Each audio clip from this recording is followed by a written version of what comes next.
what the Lord wants you to do. Like those of you who realize that the Lord wants you to give generously into his church. Amen. Don't ask no questions. Don't ask how come, why come the pastor have to have him a nice house? Why come pastor got to have a nice car? Don't ask. I said don't ask. I said don't ask. No questions. Just give the money. Look, nigga, get the collection plate right on that side. Nigga, get it around on that side. We're gonna now have a beat selection from the choir.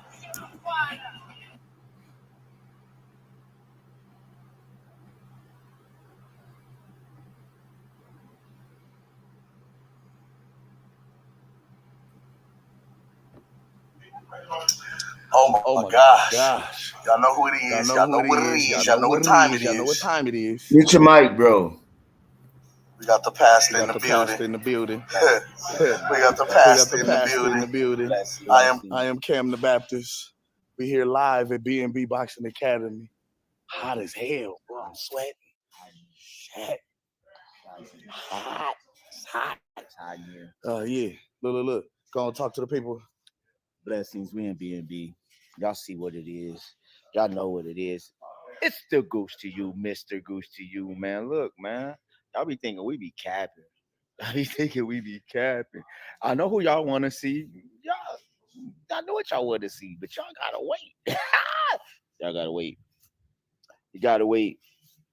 We got this going on, man. It's boxing to you, bro.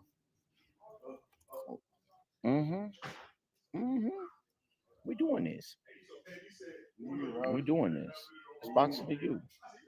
Man, boxing to you is doing it. I didn't believe it. They didn't believe us. No. They didn't believe us, Gooch. They told us we wasn't gonna do it. They said we weren't here, man. We here. They said I can tell you what was said to me. Like my as long as I keep this guy, as long as I keep him, we're not happening. Let's get to the shits, man. Let's go. All right, so. All right. Is you conducting the interview or is I'm conducting the interview? You want me to conduct? All right, so I'm gonna conduct the interview. But it don't even matter. I ain't tripping. We ain't doing no tripping. Fuck it. Let's get it. Let's get it. We get the whole aesthetic, the whole feel. You feel me?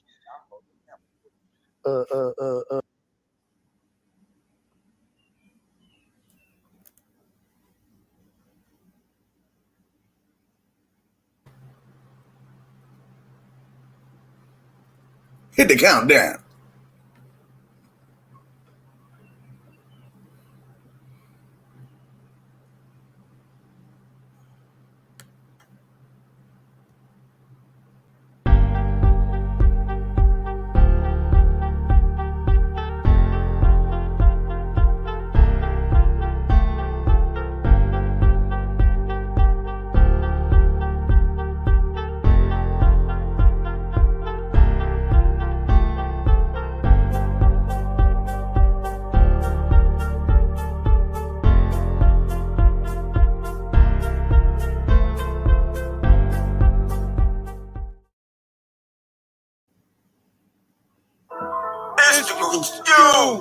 Mr. Gucci.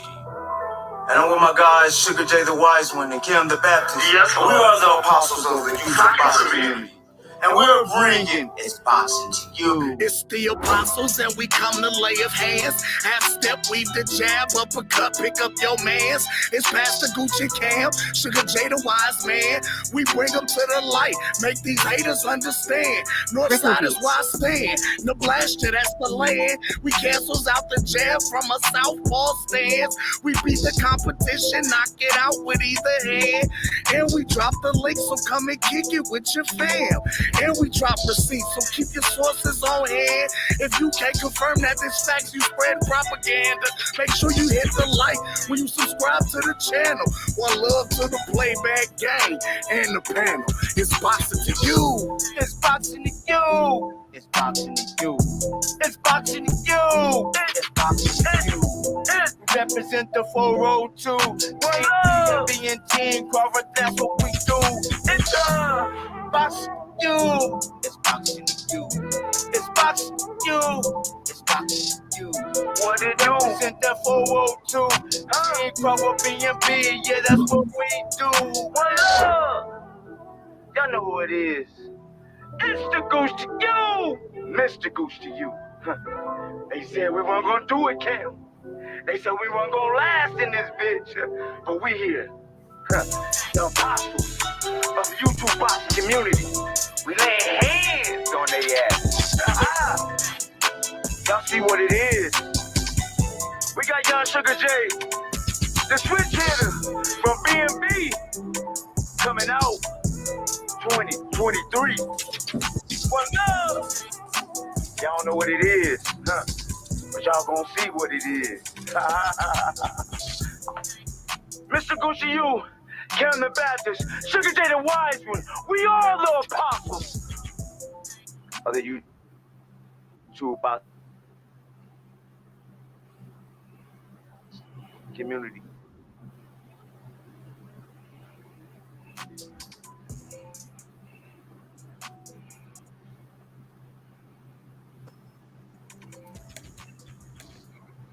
One love. Oh my gosh.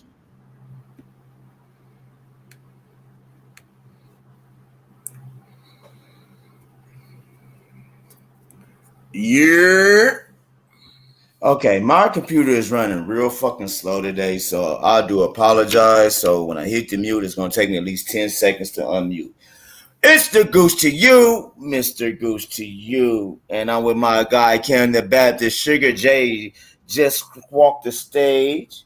So he just graduated from high school into manhood. Give him a shout out, hand clap. Congratulations, Sugar J. And clap to my youngin'. Youngin' is done. Youngin' is ready for change. He's ready to train. I said ready for change. Yeah, he's ready for change. He's ready to step into manhood. He's ready to step into manhood, and he's ready to also get ready for this career he's about to start.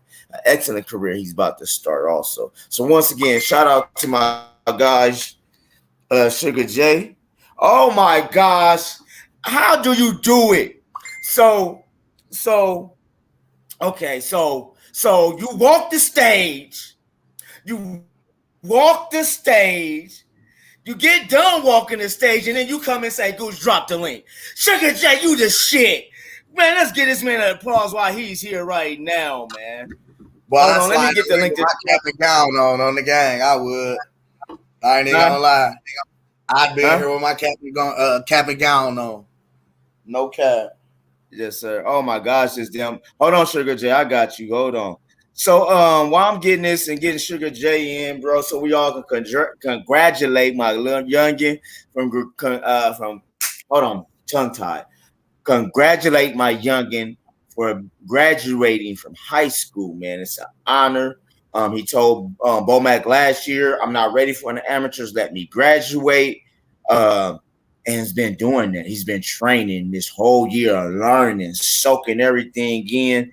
And yeah, he walked the stage today. I'm so proud of him, man. I'm proud that he's even about to join us, man. Man, let me tell y'all something from let me talk to the sanctuary, the congregation. Man, we are blessed. That's why I'm wearing the B today. We're blessed. We're so blessed. Oh, I'm gonna let Youngin come in first before I go get the cooking. I ain't think Youngin's gonna come on, so we gotta drink, guys. Young Sugar J, congratulations. Thank you, man. Man, you done walk the stage. You're doing, man, you're in the manhood now. What's uppers? Yeah, man. Talk to all the friends, the girls, everybody, it's crazy, But, they was like, the one thing that stuck out to me that they said was, we'll see you guys at the 10-year school anniversary. I was like, when y'all see me, y'all gonna see the champ. That's what y'all gonna see. That's right. And 10 years, so next 10 years just grinding, And I was in church, and one thing that the pastor said was that really stuck out to me, and I've been thinking about was when you are meant for something, you gonna get frustrated, you gonna battle it, you just know, you know, you're gonna get frustrated with everything. And at the end of the day, you love it, you gonna just keep going. And that's what I'm gonna do, you know. And hey, I'm glad I got my fight in, you know. I was hoping I was gonna have some more fights before I graduated. But hey, it's whatever. So now I was talking to Nelson, I plan to get down to heavyweight, light heavyweight. You know, I've already lost enough weight. I'm gonna just stay down there. You know what I'm saying? We plan to go heavy. I plan to go heavyweight and I go pro. But for right now, I want to stay out light heavyweight, go to heavyweight, keep losing this weight, and hopefully midsummer, I'm walking around at 180, 190-ish, you know. Not hopefully, I know I will. And, you know, we're going to get back in the ring and we're going to give some more fights, and y'all going to see some more Sugar J. But for now, you know, I just want to say I appreciate y'all, you know, showing the love and support. I wouldn't be out where I'm at without my Uncle Kim and Gooch, you know, coming out to the gym, supporting, all of that. And, hey, look, we got the diploma, but let's not, hey, we're going to bring home the trophies, though, too. We got to get them trophies. We got to get the trophies. We got to get the medals. We got to get the money. We got to get everything. And, yes, sir. And look, because I know we're going to probably cook on this. Look, Bud, it's strap season, bro. Hey, it's strap season for me, too. There you go. It's B&B strap season, baby. Hey, we all taking over, baby. Yes, sir. Strap snack season. Hey, look, like Bud said, we the orca. We the orca. Come on. Killer whales eat sharks. Right, we eat sharks. We eat sharks, bro. Like we on our free willy, baby. Come on now. Bud ain't the only one from Omaha trying to get them titles and belts. Bud ain't Tell him, youngin. Tell him, nephew. Bud ain't the only one. Tell him, Bud nephew. ain't the only one. We all trying to get ours. We all trying to get ours. You know what I'm saying? Yes, sir. So, yes, sir. Man. Well, so how y'all been? Man, okay. Look here. With you doing that, now I'm about to lead into what we got going on, Sugar J. So I want you to sit back, strap your seatbelt on, because we got a hell of a ride that we about to take, ladies and gentlemen. It's called the B&B ride. Yes, sir. Yes, sir. We got a new episode, and we calling these Behind the Gloves. Shout out to Cam Edwards. Yes, sir. Sock it to me. That's the man of the hour right now. Cam Edwards yesterday went up to B&B. Y'all seen what it was. We was in B&B, did an excellent interview with So Cold, Steve Nelson, who is also one of the trainers of Sugar J. Yes, sir. Sock it to me. So we led this into, it was so great, so perfect. And not only that, in the words, let me get it right now. In the words of the great Bills Boot Camp. We at the end. We are at the end, folks. And before we get into this interview, Goose got to cook for a hot second. I'm going to turn the grill up a little bit. Can I turn the grill up a little bit, y'all? Oh, I'm about to turn the grill up just a tiny bit because I'm going to cook in a second. But I'm gonna get to this interview. But before I get to the interview, we at the end. We at the end. Pastor Goose told us that it was gonna happen during the summer. Pastor Goose told y'all it was too hard in the welterweight. Pastor Goose told y'all so much. But guess what? That's why I am the oracle. Keep me the oracle. Because I spit. Acknowledge us. My intuitions, and what comes out from my intuition becomes facts. Acknowledge us.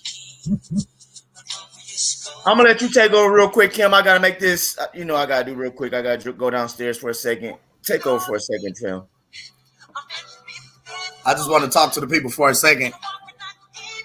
Y'all know, killer whales eat big fish. We eat sharks. Talk to him, Mike. Y'all know what this song from. You is stupid. That's you what is so we saying. Yeah. Big Free Willy shit going on. Orcas eat sharks, dog. It's time to go hunting. It's time to go hunting, ladies and gentlemen. We at the end.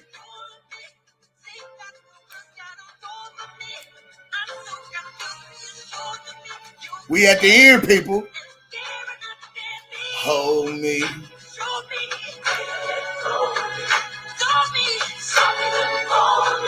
Yeah.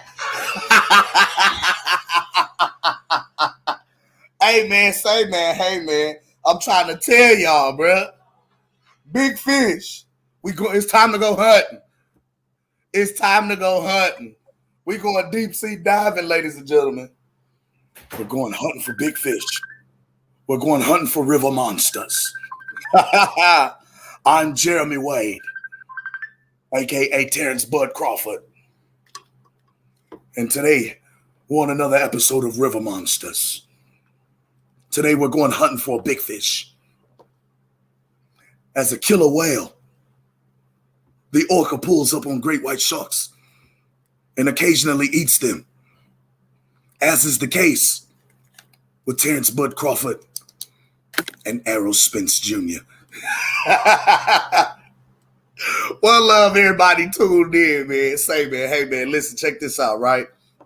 So we was able to slide down to B&B and sit down with one of Team Crawford's own, the athletic director of B&B Boxing Academy, Mr. So Cold Steven Nelson. Good friend of mine, man. I've been knowing So Cold since what?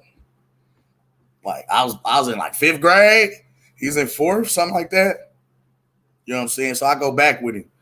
I go back with Bud. I go back with the whole camp, bro. So just being able to sit down and get this interview for y'all was really amazing for me. It was amazing for his Boxer to You. And at this time, I'm going to go ahead and let y'all hear this interview. I'm going to present to y'all Behind the Gloves at his Boxing to You.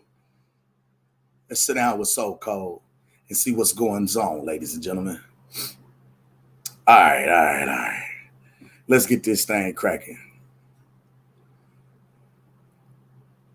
Oh, that ain't it. Oh, that's why. Okay. Let's get this going. Okay. Now, ladies and gentlemen, we do own the rights to this footage, and it is also being utilized for educational purposes only.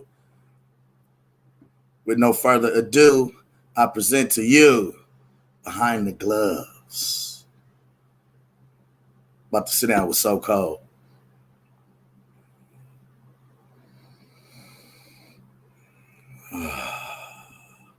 Come on and load for me, big baby.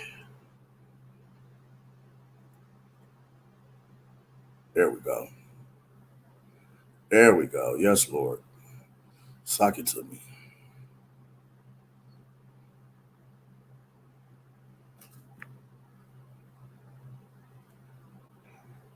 Yeah, man, what's going on, man? So, like, the whole Boxing to You live and direct B&B Boxing Academy. We got my guy, Flex. So cold. No, you gotta know you about to see it, man. Yes, sir. Stop playing with me. Undefeated. Pause Hold it. on, man. Pause Yeah, we it. having some quick technical difficulties. Yes, sir. Oh my gosh, not today. Hold on, we got it. Yes, sir. We got it. Hold on.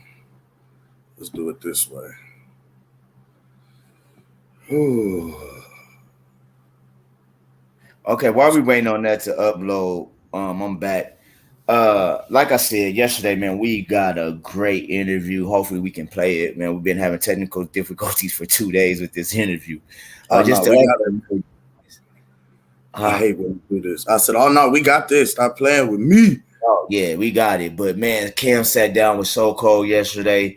This interview, you guys, is I think y'all need to share it. I think Earl Sexuals need to see it. I think Almanites need to see it. I think everybody need to see it. You know what I'm saying? So yeah, man, this is a special one.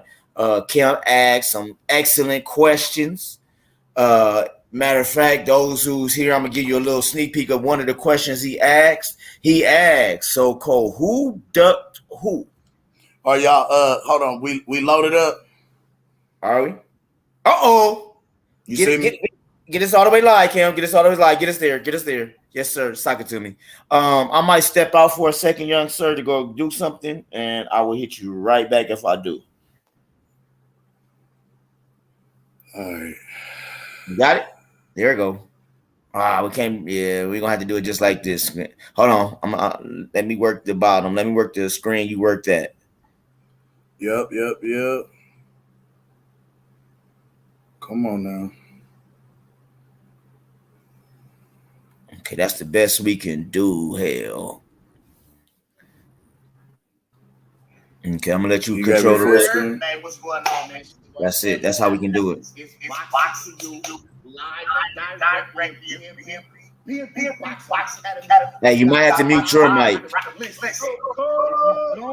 Yep. Yes, sir.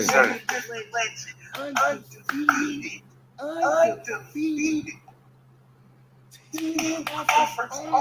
Yes, sir. Bro, we got an echo. It's not. Building, man. How you feeling, baby? I feel good, man. You know, another afternoon, another day in the office, we call it. Yes, sir. Get to training, after this.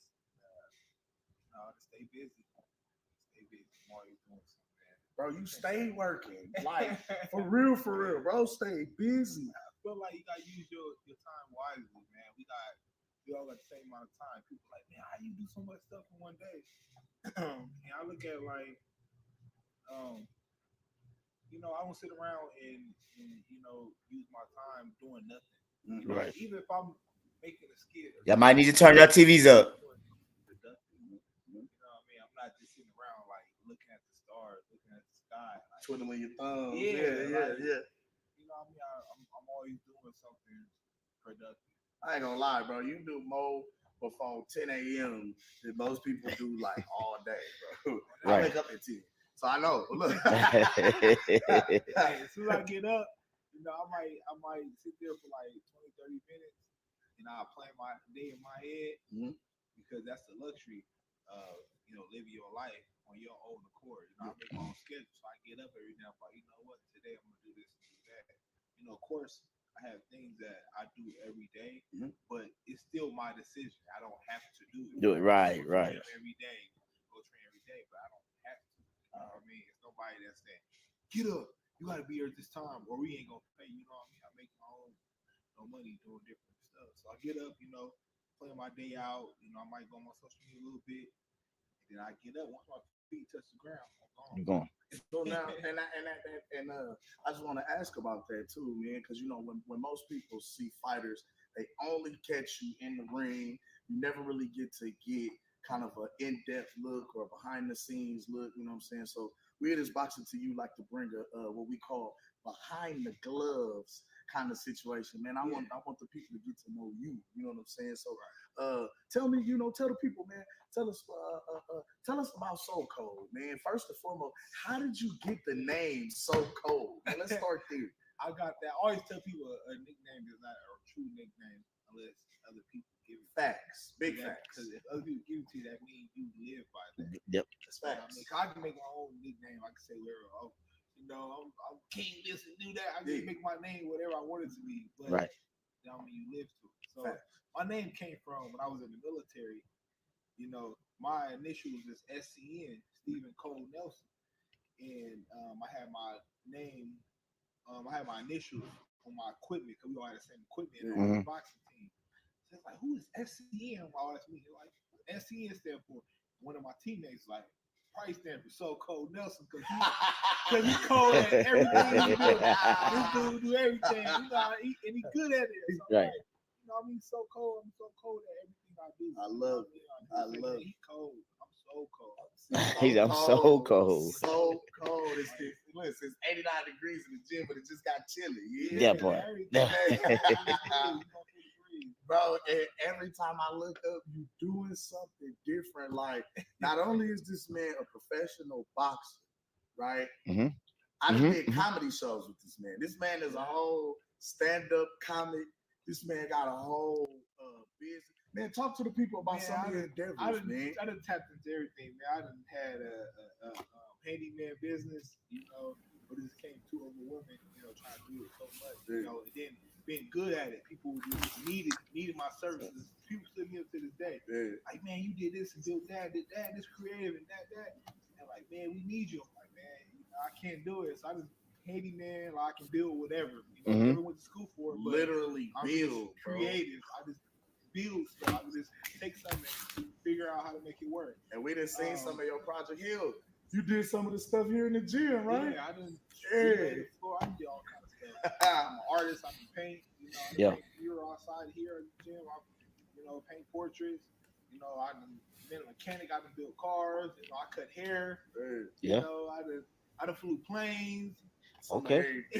Now I was in the military, satellite communications. I did it all, man. Robotic engineering, electrical engineering.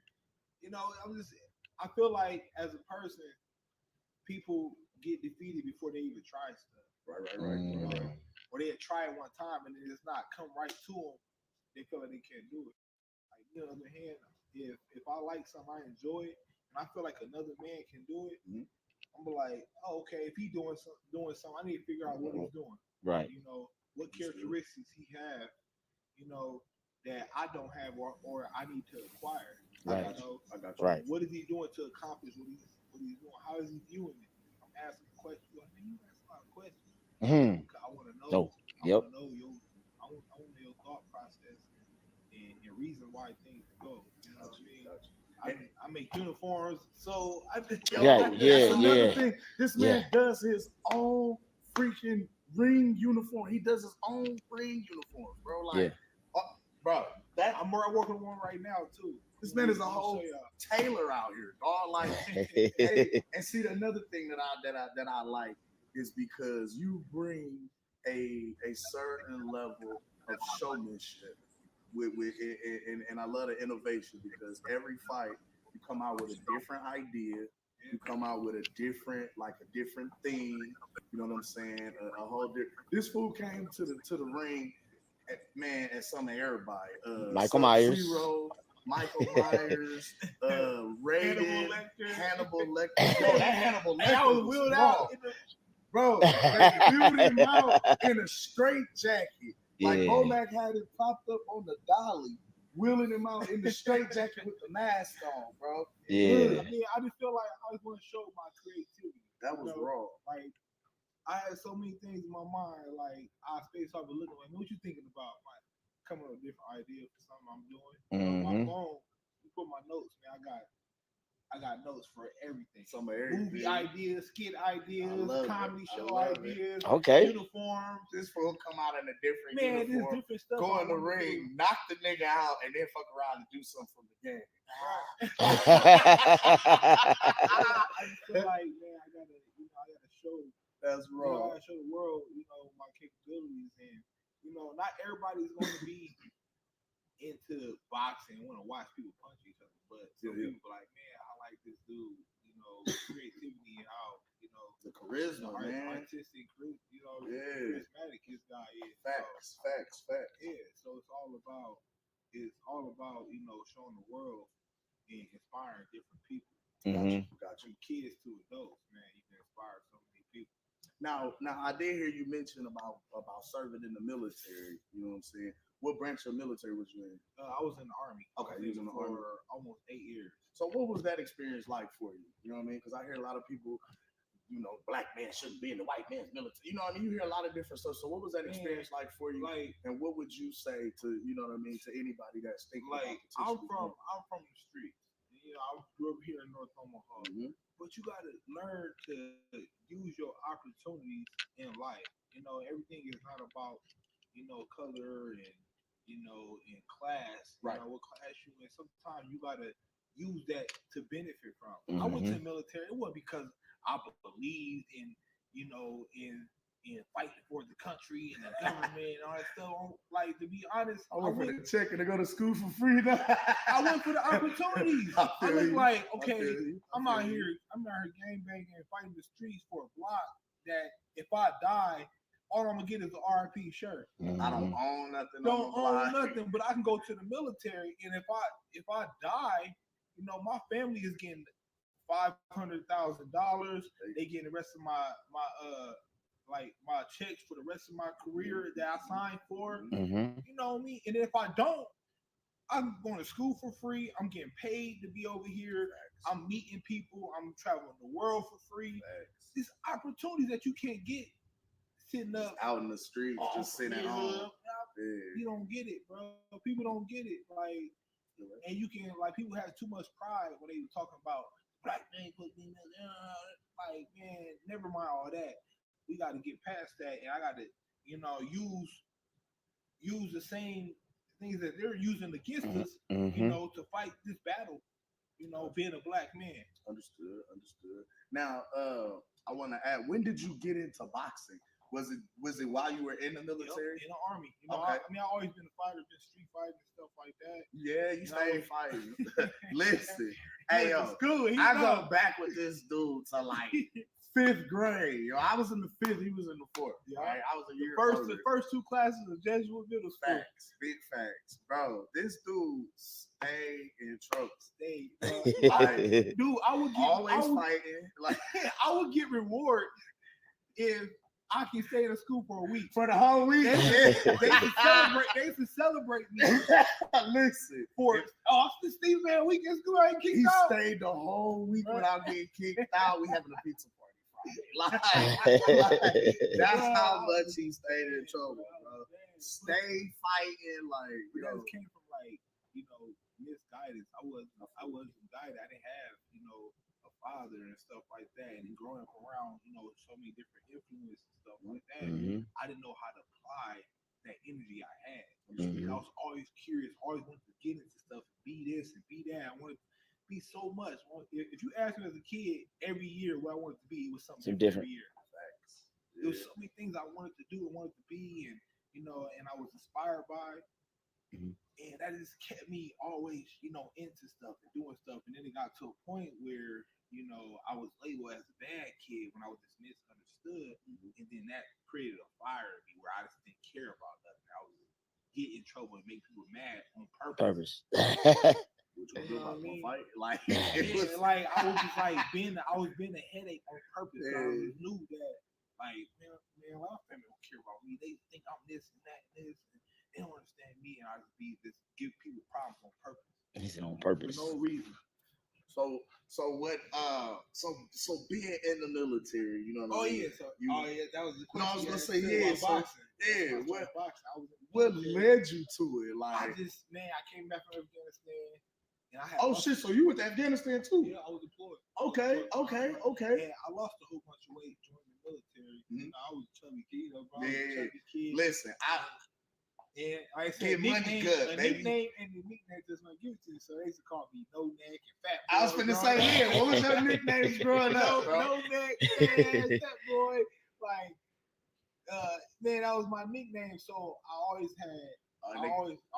like was that chubby kid. So I went to the military. I lost so much weight. Then I went to Afghanistan and came back. I had a whole bunch of money in my pocket. Been over there deployed, and my bonuses and stuff like that. And I was going out to eat.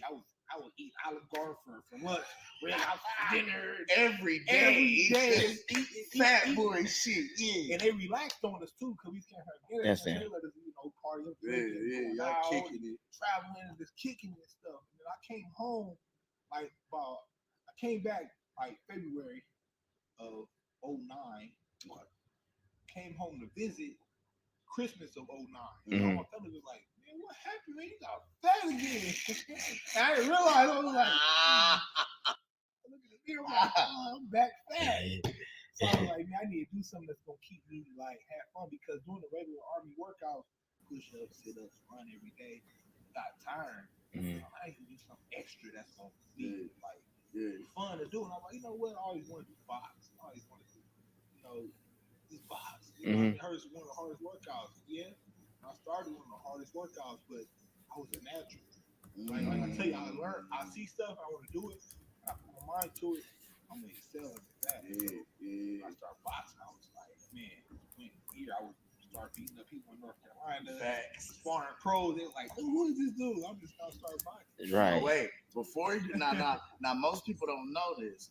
Before you was so cold, there was the Crimson Chin. Beer, y'all see this. There was the Crimson Chin, right? Hey, he been there, chin up, chinny. Yeah, especially in the military. You know, you gotta shave. Strong jawline, dog. He chewing punches. Right. That's what boxing started with. I was in the military. That's what I said, man. The Army, it changed my life because it gave me so many different opportunities that I probably wouldn't have being here in Omaha. I wouldn't be here talking to y'all right now. That I'll be locked up or dead. Like I said, when I put my mind to something, I really want to do it. I'm gonna go all to it.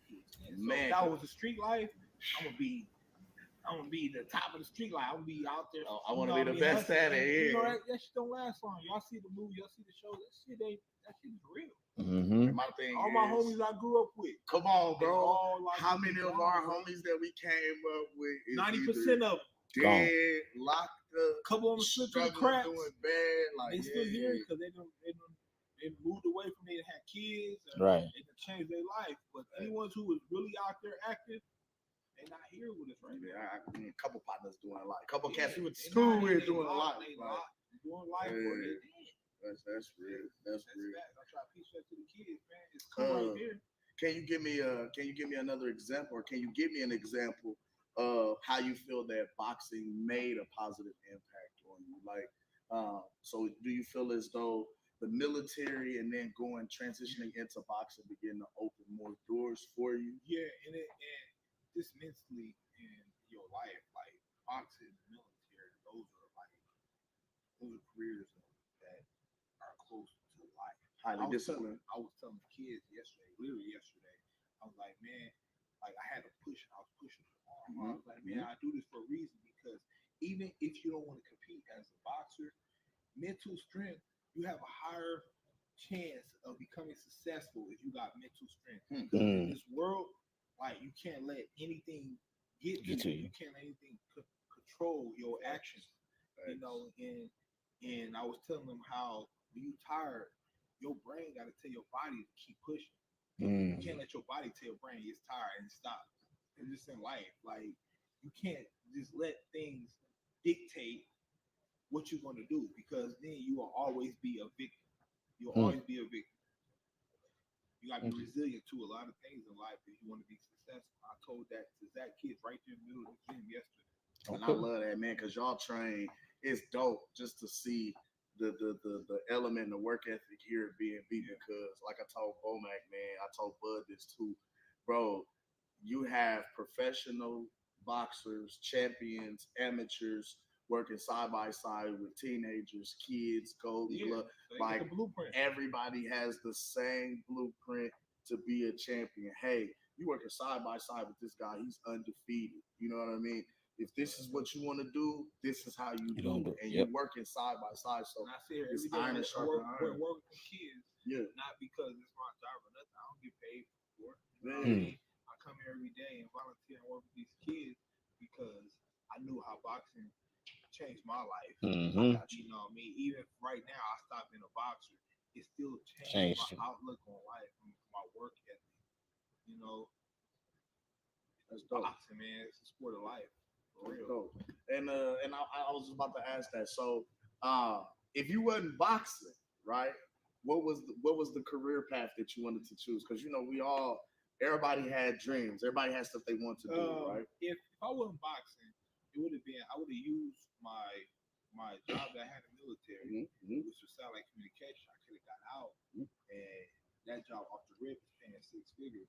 I could have used that job to fund my real dream, which has been I just always had a dream of having like a shopping center of everything I like doing. You know, working on cars, having a tattoo shop, barber shop, having a gym, having a, you know, all this different stuff to do, and have all that like in a shopping plaza, like so cold shopping plaza. Okay. One stop shop, everything you want. Hey you come there and get anything done. And that's my dream. That's still my dream. Like I'm using boxing to fund that. So we about to see something. Hey, so cold. We about to see something. We about to see something. So cold one stop shop. Yeah, let's go. Yes, sir. Yes, sir. Hey, I dig it. And then also on that's the business side. I've always pictured having a nonprofit for a lot of kids in the community who are talented but don't know how to direct that talent. So just having a place where kids can go and just try different stuff, having, you know, a music department, trades, having different trades, teaching them finance and business, showing them different estate. trades, different things, being a mechanic, showing them how to be a carpenter, anything they want, performing arts, visual arts.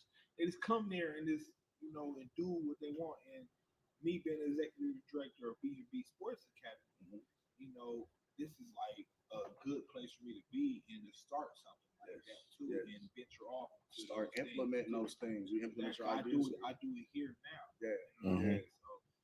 So and you know what? That'll like start to spread like wildfire out into the community, out to the city, out into other places. You know what I mean? So that's dope, man. That's dope.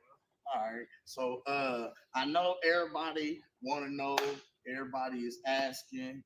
Cam, get to the real shit. So cold. You are part of Team Crawford, officially a part of Team Crawford. Been here since day one. I gotta ask you, man.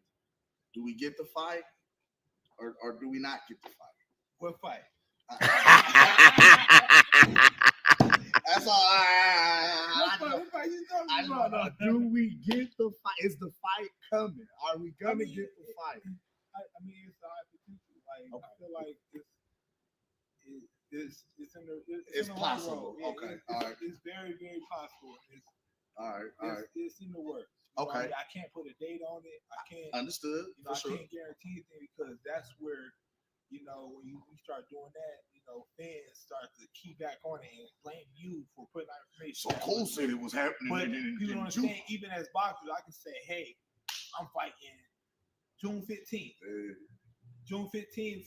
June 13th can come and that whole card can change. That's one thing about boxing. It's not like football, NBA, where there's a set schedule every year in the season. There is no season in boxing. Fights can happen, fights can fall through, last minute opponents can step up. You never know. That's one thing about prize fight. That's why it's a prize fight. Guys get injured and then other guys step all in. That, man. Things don't work with the venue. It's all kinds of different things, man, that happen.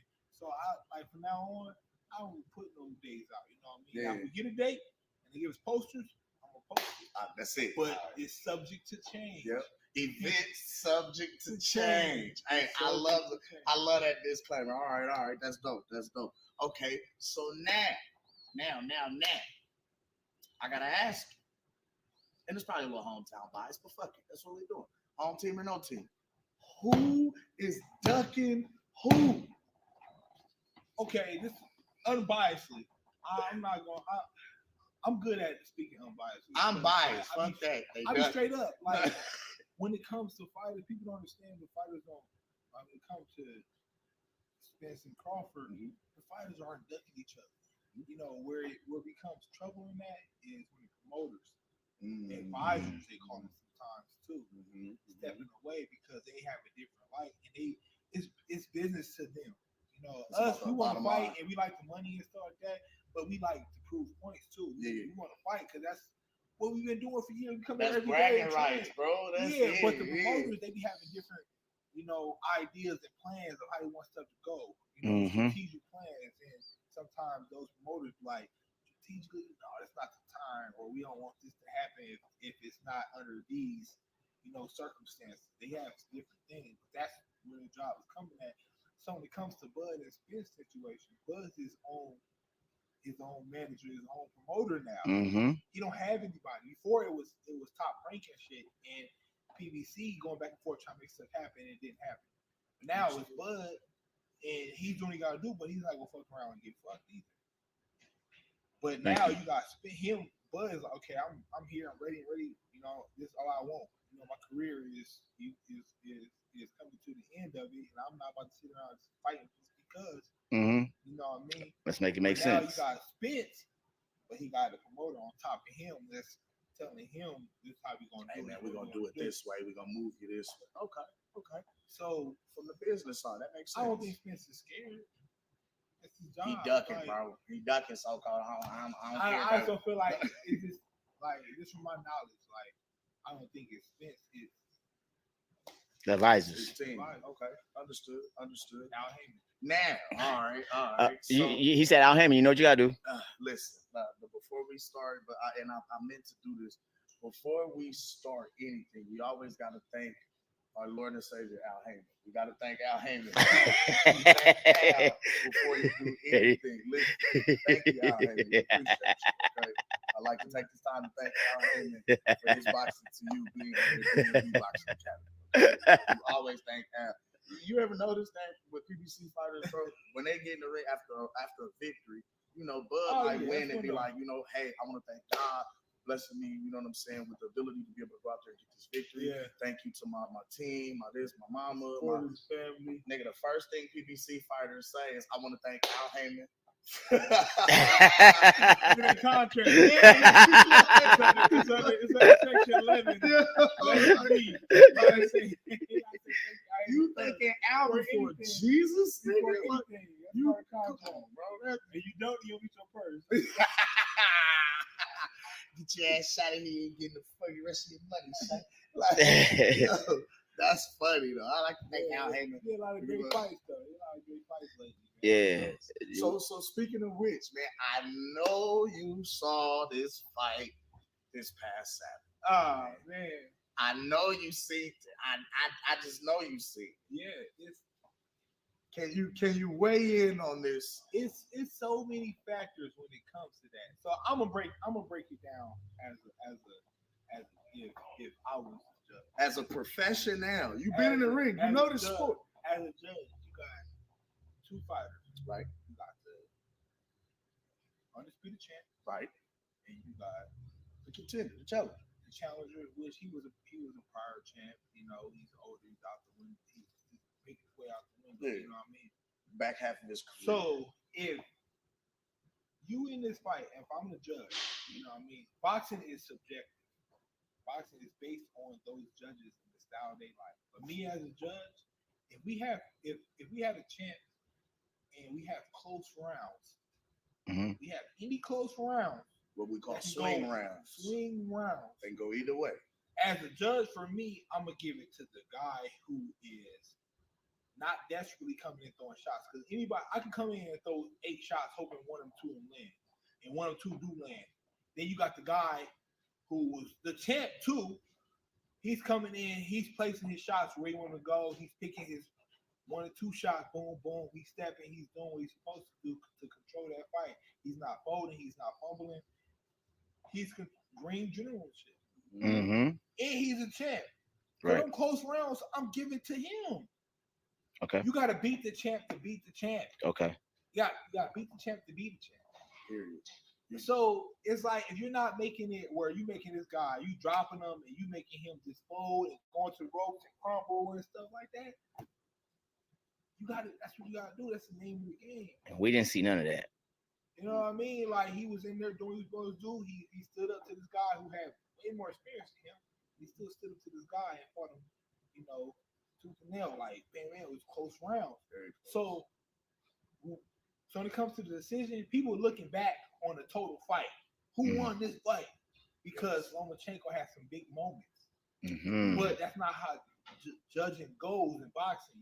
When you sit as a judge, you can't go back and say, oh, okay, well, let's go ahead and change this round. No, each round you're scoring who won that round. So at the end, you add it up like, oh, wow.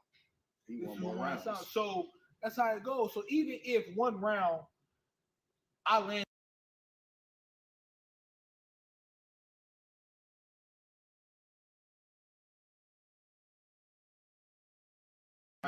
So that's how it goes. So even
So, lastly, I think we got one last question I did want to ask because we just talked about the fight. Okay. Now, what's next for So Cold, man? What's on the horizon for you, man? I'm talking to her because I'm a free agent. Yeah. So I'm talking to a couple managers. I have a couple things coming up, but for sure I want to be in the ring end of July, August for sure. All right. No matter what manager, because all the managers and stuff I'm talking to had the same time frame of fights coming up, or promoting and stuff like that. So I'm just been staying busy, man. I stay in the gym. You know what I mean? You stay ready, so you ain't gotta get ready. Yes, sir. Listen, I'm ready for the exposure of Edgar Berlanga. That's all I'm waiting for. I'm waiting for So Cold to stop the hype job, bro. I don't want to talk stuff to him. Yeah, I do. He don't want to fight you, bro. They don't want to fight you. Why don't want to fight? Man, I want some big names right now. At this point in my career, I ain't got time to fuck around and fight people that be like, okay, Steven fighting who? I want Steven fighting. Yeah. That's where I'm at because I feel like name the names.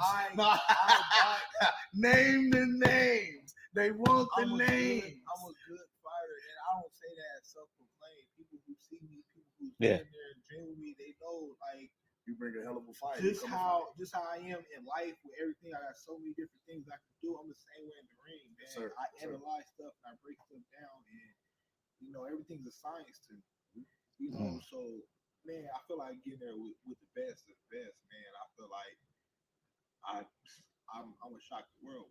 I'm waiting. You gotta get the opportunity, the realistic opportunity, because I'll get like somebody's like a manager promoter saying, "Hey, we got this fight with, you know, blase, they can give you this, that."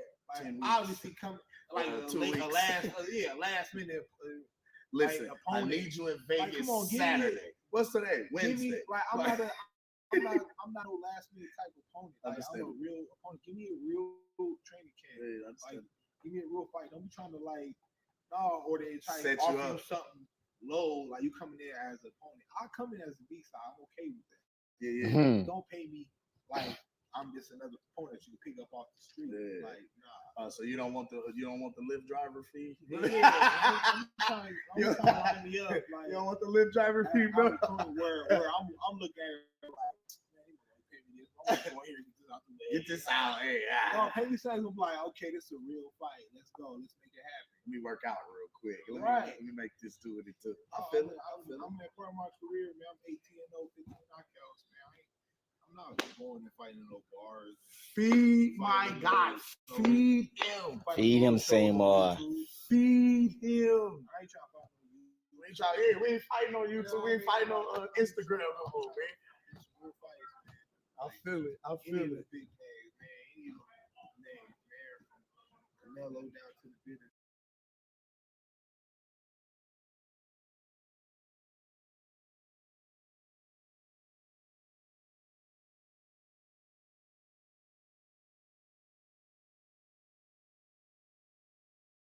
Action. So we just said we wanted the names. Name the names. I want all the big names down from Benavidez to the Morales to the Canelos to any of the Darrell brothers. Ooh. Both Caleb Truth, Caleb Plant. Ooh. Man, I want big names. All right. I want big names. Be so cold. It's about that time in my career, man, where I gotta, make sure to drop the pot. I feel it. Like, I ain't got time to keep, waiting around 6 to 8 months before I fight. Yes, sir. I took a 2-year layoff because of the injury. Fought back in December. Now it's going on 6 months, 7 months. Time to hit the gas. Yes, sir. Yes, sir. But look, I ain't gonna hold you up no more, man. I see you got to get back to training. I'm hot as hell. I'm sweating. It's time to go. Appreciate you, my guy. So cool. Hey, make sure y'all follow me, man. Instagram, Steven Nelson Boxing. Same thing on TikTok, Facebook, Steven So Cold Nelson. Twitter, So Cold Nelson. And follow me, man, because there's so much stuff that you can get inspired by, or you can just be entertained by, comedy, whatever, man. Like, just follow me, and I promise you won't be disappointed. My guy, So Cold, man. Thank you again, man. Hey, Cam the Baptist. I know what it is. It's boxing to you. It's the Dubs. We out. Hold on. I gotta do my famous. Yes, sir. Y'all see us. Yes, sir. It's us. Gang, gang.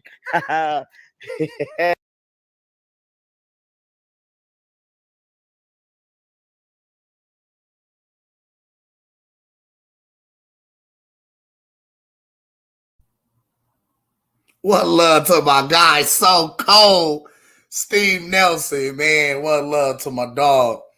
Hey, man, big ups to So Cold, Steven Nelson, and the whole team down at B&B Boxing Academy, letting us come through, man, and conduct the interview, do our thing, and just get to chop it up with Champ for a minute, man.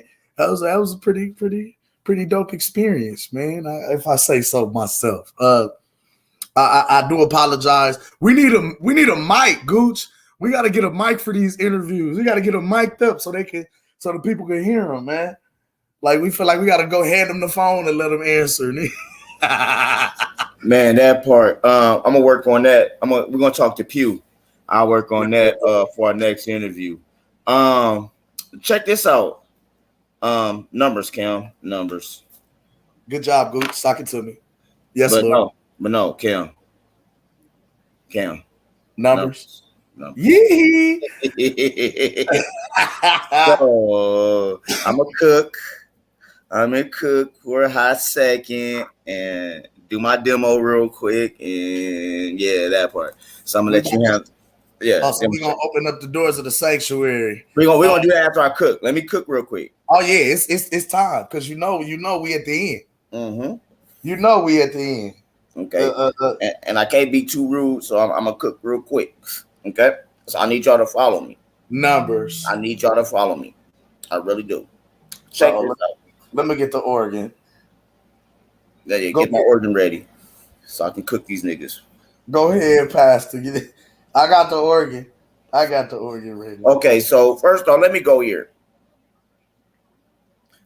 I don't care what anybody say. I really don't right now. It's Boxing to You is one of, if not a channel that's about to make numbers. What I mean by numbers is if y'all don't share these interviews, if y'all don't share what we got going to y'all gonna miss out on a lot pretty soon. What you talking about, Gooch? I'm talking about. Let's go here. Let me give y'all a history lesson. We at the end. Let me give y'all a history lesson of 2023. 2023, January. Wasn't it quiet, Cam? Yes, sir. It was too quiet. Didn't Goose say that on XO and B-Max show? Yes, sir. It was too quiet. Along is Boxing to You? Yes, sir. Now, if you guys don't believe me, y'all can go back into my channel. I have over 80-something videos. Most of them are live. Go into the January. Listen from January to February what Pastor Gooch was saying. Because I was cooking. Yes, Lord. So with that being said, I said it was too quiet. Then, remember when I came out, started asking where in the hell Earl was at? Yes, sir. Remember I started asking, me and B-Mac also talked about his inactivity. Yes, sir. What happened the next day? He came out and said sorry for the inactivity. Oh, okay. I'm not, you see where I'm going with this.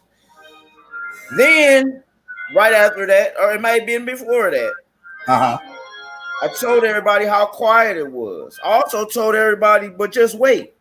The fight's going to end by the end of the summer. Did I not? You said it was going to be announced by the end of the summer, Pastor. You did. Okay. Now, I did make some controversial dates. I said it would be nice to have it on Juneteenth, which was what? June 17th. What did they come out and say, Kim? They came out and said it was happening June 17th. Oh, okay. But then I said, no, I was just bullshitting. Pastor just bullshitting. It'll be great. It'll be great if it's 4th of July weekend so we can have fireworks. Didn't I say that? Yes, sir. Yes, Lord, you did, Pastor. Then I stopped and I said, oh, Kim, we have a great holiday that the city celebrates. And whoa, would it be nice that we can have Omaha days in Vegas? Yes, Lord. Say that? You did say that, Pastor. You did say that.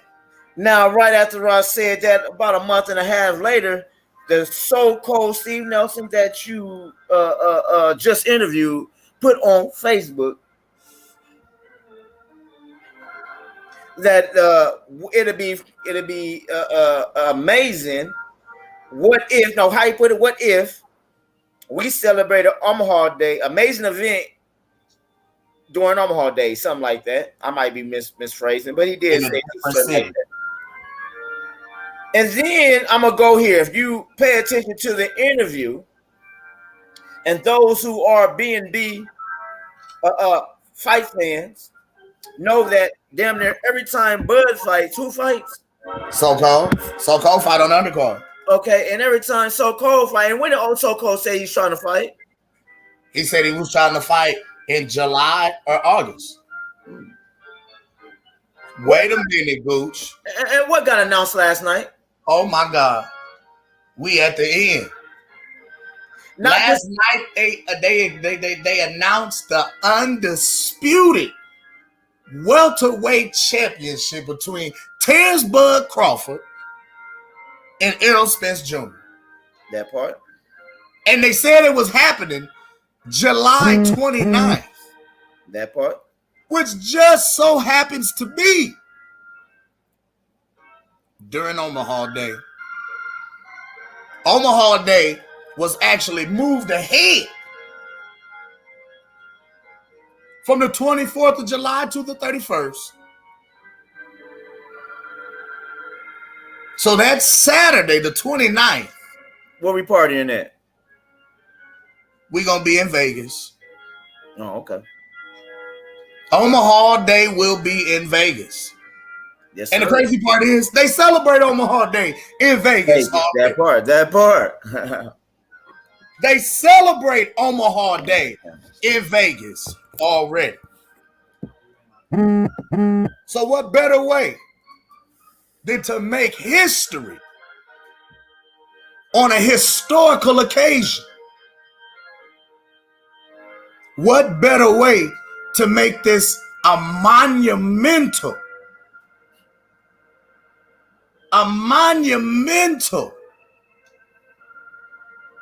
accolade of epic proportions? This is my other thing, sir. You want to know my other thing? Yes, sir.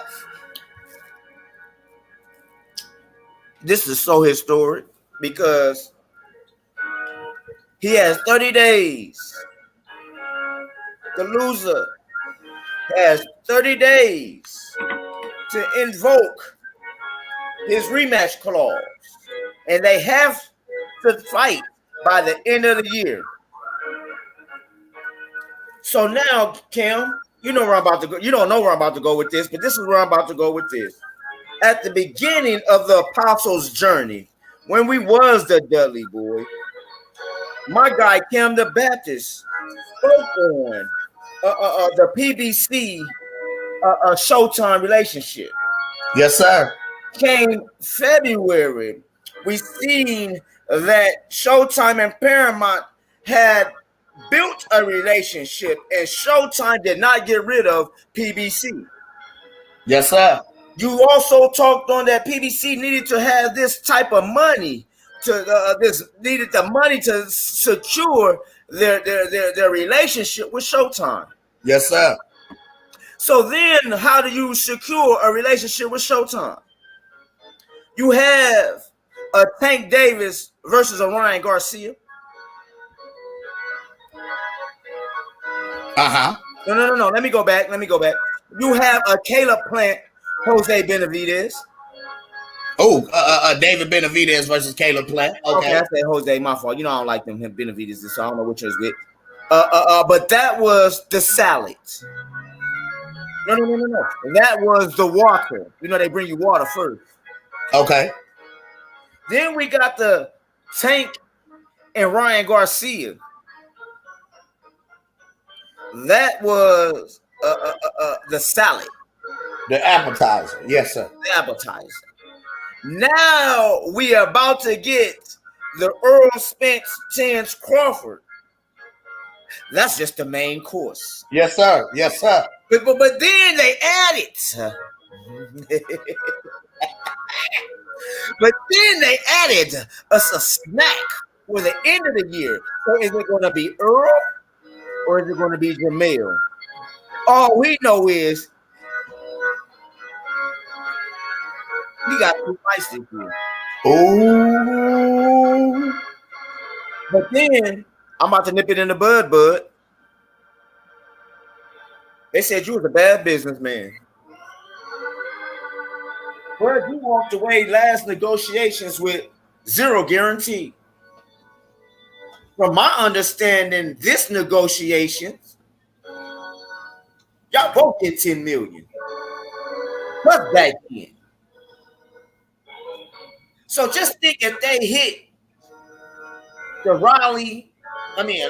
the Ryan and Tank numbers or surpass those numbers. Y'all ain't hearing me. Come on, Pastor. They don't hear me, Walls. Come on, Pastor. They don't hear me, Walls. But he's a bad businessman, Cam. I'm going to leave it like this. In the words of my day one, the good brother Bill's boot camp. Reverend Bills. We are at the end. We at the end. With that being said, do you have anything to say? Do you have to tell anything to testify, my friend, my brother? Yes, sir. Yes, sir. Yes, sir. Get your testify on. As a matter of fact, I do. As a matter of fact, I do, Pastor. CCC. I feel the spirit moving. I have to take this time and get my preach on to the people. See, they've done so much hating, backbiting, so much hateration, holleration in this dancery. They said he didn't have no options. They said he was a bad businessman. Man. They said he was going to be exposed. They said he didn't have nowhere else to go. They tried to lowball him. Offered him no guarantee. 35% of the net revenue, not the gross. Well, they said he walked away from negotiations But he didn't. But Steven Espinosa said they never stopped negotiating. They changed the date of the fight after saying November 19th. But we hear Keith Thurman come out with February 4th. We are at the end. We at the end. Oh! Somebody look at your neighbor and say, neighbor. Neighbor. We at the end. We are at the end. Somebody say, neighbor. Neighbor. We at the end. We are at the end. And I feel the spirit moving. Hi. They ain't ready for us, Cam. Somebody shout the victory. Boxallooya. Boxallooya. Somebody Boxallooya. shout the victory. We got the fight. They said it wasn't going to happen, Pastor. They said we wasn't going to do it. They said it wasn't going to happen. But we here. We at the end. Hi. Not the hey. Somebody shout right now. Hey. Hi. Yeah. Hallelujah. Boxallooya. Boxallooya. Boxallooya. Yes, sir. Yes, sir. See. I'm letting the music play. Because somebody out there, somebody in the sanctuary, they needed this word today. Yes, sir. They needed to know that we at the end. At the end. They needed to know the truth will set you free. Will set you free. The truth is the light. The light's in the salvation. You got to acknowledge the apostles. Acknowledge us. Acknowledge Pastor Gooch. Acknowledge me. Acknowledge Cam the Baptist. Acknowledge him. Acknowledge Sugar J. Acknowledge the wise one. Congratulations to the wise one. Congratulations today. to the wise one. He walked across the stage and shouted like an apostle. And it's time. I got to put my 2 cents in on that one. It's time. When I say it's time, it's time for Sugar J to whoop some ass. Yes, sir. I said once again, it's 2023. Yes, and sir. it's time for Sugar J. I said it's time for Sugar J. Time for him to whoop some ass. And I think I got the first opponent. And I say I think I got the first opponent. I got him coming up. Well,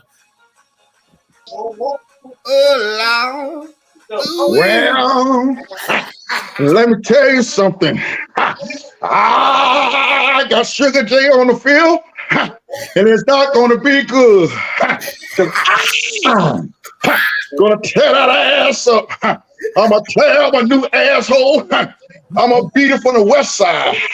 I'm going to beat it from the east side. I'm going to beat him up north. I'm going to beat him down south. Well, he's going to wish he's still in school. I'm going to tear that ass up like the old time days. Well,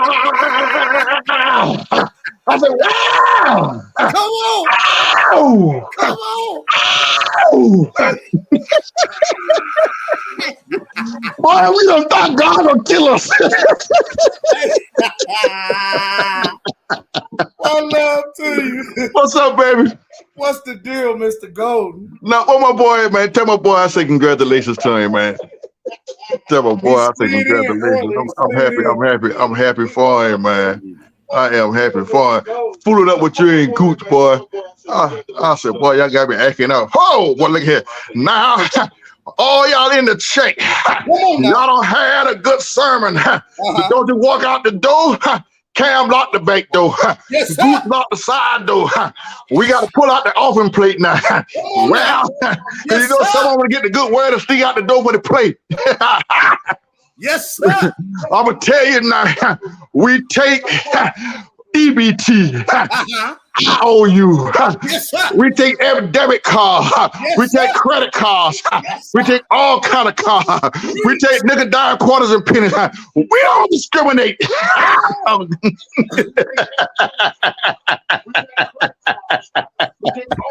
Boy, look at here. Trying to fool up. Hey, check this out. Showing away. Check this out, y'all. So I know we having fun a little bit. Yeah. But now it's time for us to open the doors. But before we open the doors, y'all know what we gotta do. Said about to take my daughter to go shopping. We gotta. I need y'all to mute your mics. You gotta put your and if you got one a significant other next to you, put your hands on the booty. If you don't got that, put your hands on your heart. Shout out to my guy Cam Edwards. Shout out to Mr. Booty Swang himself. We are opening the doors to the church. Pastor Gooch is going to slide out for a minute. Pastor Booty Swang, Kim has the office. Hey, mute your mic, Mr. Gold. Yes, sir. Kim has the office. After Booty Swang, I will return. My baby tripping, so I come a little piece. Hey, one love to everybody that's in the chat, man. One love to everybody that's tuned in with us today. Let me see where we at. Let's get in this thing, shall we? One love to everybody tuned in, man. One love to the upper management. Bill's Boot Camp, the rightful rep. We at the end. One love to Al Money. Al Moolah, baby. Who else? We got the OG. The Archbishop is in the building. WCS, World Contest Sports. Make sure you go like and subscribe to Big Bro page. Appreciate you coming through WCS. One love. My guy D Young. D Young is in the building. One love, nephew. What's the deal? We got the back end king himself who came in and preached the church happy.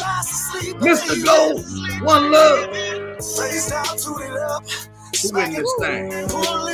My guy, Big Blunts and Boxing. One love, Big Blunts. I hope you got your wood ready for this one, baby. My guy, Big G. Pull it up on us. Big G, one love to your family. Appreciate you coming in visiting with the apostle. Who else in this thing, man? You know we off in here today. Oh, my guys in the building. Kobe Barnett. My brother from across the pond. We global, baby. We global. We love Kobe. From left to right. Who else? Oh, the champ himself is in the building. The future champ. Young Sugar J, the wise one. One love, Sugar J. Congratulations, nephew. My guy walked across the stage today, man. He graduated. Bruce Gas is in the building. Bruce Gas. One love to my guy Bruce Gas, Boxing, Jazz, and more. Make sure you go subscribe to my guy Bruce Jazz. Who else in this thing? My guy AC. Where Brooklyn at? Where Brooklyn at? One love to the air softer and chef. My guy AC in the building. One love to my guy Ant Hit 78. One love to your family. Who else in this thing? Go. One love to my guy Haplo Type. One love to you, Haplo Type. One of the original OGs on this YouTube boxing. Hey, man. I was pushing love to Haplo Type. You know, man. Who in this thing? Who else is in this thing? My guy D-Ray Promotions. One love to you, D-Ray. Appreciate you stopping in, man. My guy D-Ray.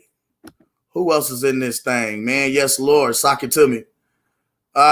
Who else we got? I think that's... Hold on, let me make sure. Make sure I ain't missing nobody. Oh, my guy Big Block. My guy Big Block in the building. One love to you, baby. Yes, sir. That's my bro right there, man. Real Jesuit middle school alumni shit. North High shit. Hey, one love to everybody that's tuned in today with the apostles, man. Listen, I'm about to drop the link. We have now opened the doors of the sanctuary. The church is open. Y'all come on in. Make sure you turn on your cameras. Make sure you turn on your cameras when you slide in so we can verify your face. I'm going to give y'all 2 minutes to cook, and then we going to pass the mic. Mr. Gold, mute your mic, man. Hey, and Kid 78 in the building. One love. I'll be back. Who that? My guy slid in the ring. One love to you. My guy AC repping Brooklyn. Brooklyn in the house, baby. What's the deal, AC? Yeah. Today is a momentous day for the church. Yes, sir. There are several announcements that the church needs to recognize, and one of those things that we will recognize is the end. Yes, sir. We at the end of Terrence Bud Crawford's reign at 147. See, these non-believers out here. They need to come down to the church. Pay their tithes.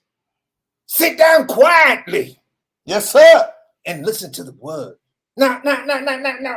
This came to me last night in the wee hours. I could not sleep. I was tossing and turning because the universe felt wrong. It felt wrong on so many different levels. Well, I got up and I clicked on the interwebs. And what the interwebs done showed it me was Aquabud. Yes, sir.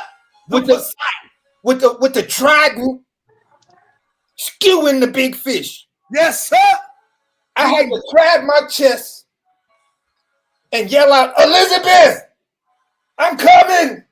It's the big one. It's the big one, baby.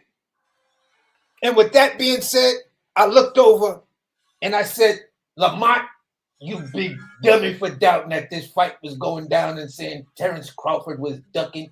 You big dummy. And that's my cook there. Yes, sir. One love to your AC. One love to Brooklyn's finest AC. One love to the panel. One love to Mr. Golden. And one love to the apostles for this memorious, glorious, festivity day. Yes, sir. Yes, sir. One love to you, my God. One love to the airsoft chef, the chef. AC in the building, repping Brooklyn. Now we gonna slide out here to my guy, the rightful reverend. He's here. And we at the end. Bill's boot camp is in the building. And I see you with the Poseidon Bud. It's there. We here. Yes, sir. We at the mother. Let me put you up there so the people can see it. We at the motherfucking end. I've been saying this every time I come on. We at the end. I had hope, and hope is alive. Hope is alive. Yes, sir. We here. So we want y'all to come on in the church. We ain't gotta hear all that old happy day, old news that y'all been wanting to cook on and say Bud doing this, Bud doing that. We here. Yes, sir. We here. Ain't no running. Like I said before, when you want somebody that bad, you call them and be nice to them. You call them and say, how your day going? You call them and say, how the kids doing? What about the horses and the chickens? I heard you got a duck in the yard. Yes, sir. Get rid of your ducks. You come on down here to B&B and have a conversation. Yes, sir. And Bud got him on the phone, and after his long horse ride, and he had thinking and doing YouTube videos with his good, he realized, I'm feeling played. Let's lock this shit in. That's all it took. A conversation. Let me be nice. A conversation, and we locked down. All I gotta say is we at the end, man. The end and near. Yes, sir. The end and near. Vacation days is going in. I am not working that weekend, and if they think I will, best believe, I ain't gonna be here. Yes, sir. We on the town that night. I'm making plays that night. Yes, sir. Money on deck. But I ain't betting no human because they gonna get in their feelings after this. So I'm gonna just bet online. Preach. So I don't want none of you internet fools sending me nothing talking about let's make a bet. Nope. Because you're gonna get in your feelings. Feelings gonna get hurt. Yes, sir. And that's all I got to say. We at the end. Thank you. One love to your Bills boot camp. Now, ladies and gentlemen of the sanctuary in the church, I want to. I ain't had my chance to speak on that yet. You just skipped me. You came in preaching. I came in and I had to get the preacher in on the offering time. So we were talking about Sugar J. Well, let me turn you up. Come on, Deacon. Nah, anybody send some offering yet? Not yet. All right. Now I'm gonna tell y'all now. We got 45 minutes, maybe 8:15 to be the tops, because tonight is a special night. I believe Brother Cam don't forget about the night. Have you forgot about the night, Brother Cam? Oh no, sir. What the night is, Brother Cam? But tell the people what's going on tonight, my brother. Tell them what's going on. Tonight is Brother B Mac's birthday. Yes, sir. Brother B Mac's birthday tonight. Church. We will be celebrating in the mall. We celebrating Brother B Mac's birthday tonight. He's supposed to come on about 8 o'clock. So we're gonna get a brother a good birthday celebration. And I don't think it's gonna be no monetized tonight. We're gonna say fuck it. Fuck it. We're gonna sit him, we're gonna give him a good big bang on him. And I'm waiting on him to let me know. Not him. I called Deacon Crawford. Uh-huh. And I asked him to send me the link to the t-shirts. Uh-huh. I'm gonna spend my $50 on me a couple of t-shirts. I'm gonna get it. Cause he come out there looking like the Black Aquaman. He got superpower. Yes, sir. Brother Bill. Yes, sir. Boy, you did good, sir. You did good, but that shit was nasty right there, Brother Bill. Somebody got to do it. I just don't know what to do, Brother Bill. Somebody got to do it. Somebody got to do it. But I'm taking all food stamp backs. I'm taking all food stamps back. Cause this gonna be this shit gonna be ugly. The grill gonna be on fire that night. I tell you what. Woo, boy, look at here. It's gonna be on fire. I'm gonna steal something. I'm gonna break in somebody's house and get me big old TV. Gentlemen, now that I got y'all here, I gotta go around the panel and ask, who do you have in this fight and why? We're gonna start with AC and then we're gonna rotate it on round. AC, who you got in this fight July 29th and why? I got Terrence Bud Crawford, man. Okay. And the reason why, hold on one second. And the reason why I got Terrence Bud Crawford is because, unlike what that stupid shit Skip Bayless said, the better athlete is in the better boxer. You cannot be a better athlete and still be the better boxer. It's an oxymoron, you fucking idiot. So Bud Crawford is the better athlete, the better boxer. He lives the life of a champion prize fighter. Facts. Big facts. Major facts. So you got it looked like AC had to take a quick phone call. Let's go out to you, Bills. Bills, who you got in this fight July 29th and why? Man, I got Bud in 3. Oh shit. In 3? In 3. It ain't changing. We ain't gonna waver. Bud in 3. So you expected him to stop Errol like he stopped Ndongo? Hey, once you catch him, I've been waiting on you. They always say Bud start slow. He already calculated. He gonna go in there and diagnose it in the first round. One mistake. Night. And I don't think it's gonna be like a night, like he gonna knock him and he can't get up. It's gonna be they gonna stop that motherfucker. They're gonna be like, it's over. Ooh,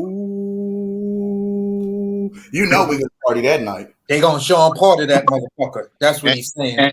And then all we gonna hear is he wasn't ready. He was drained. He should have took a tune-up. Yeah, he should have took a tune-up. But I thought he don't take tune-ups. Regardless, he should have. He got to. I mean, hey, you know. I thought this was no excuses era.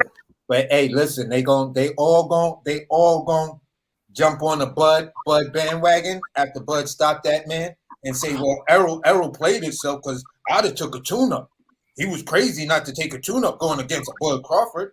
But I thought Bud Crawford wasn't shit. I thought Bud Crawford ducked. I thought Bud Crawford was scared. Yeah, I thought he was garbage. I thought he was, He ain't fight nobody at 147. Right. I thought Spence was just gonna walk him down. Yeah. Yeah, like he just walk through metal.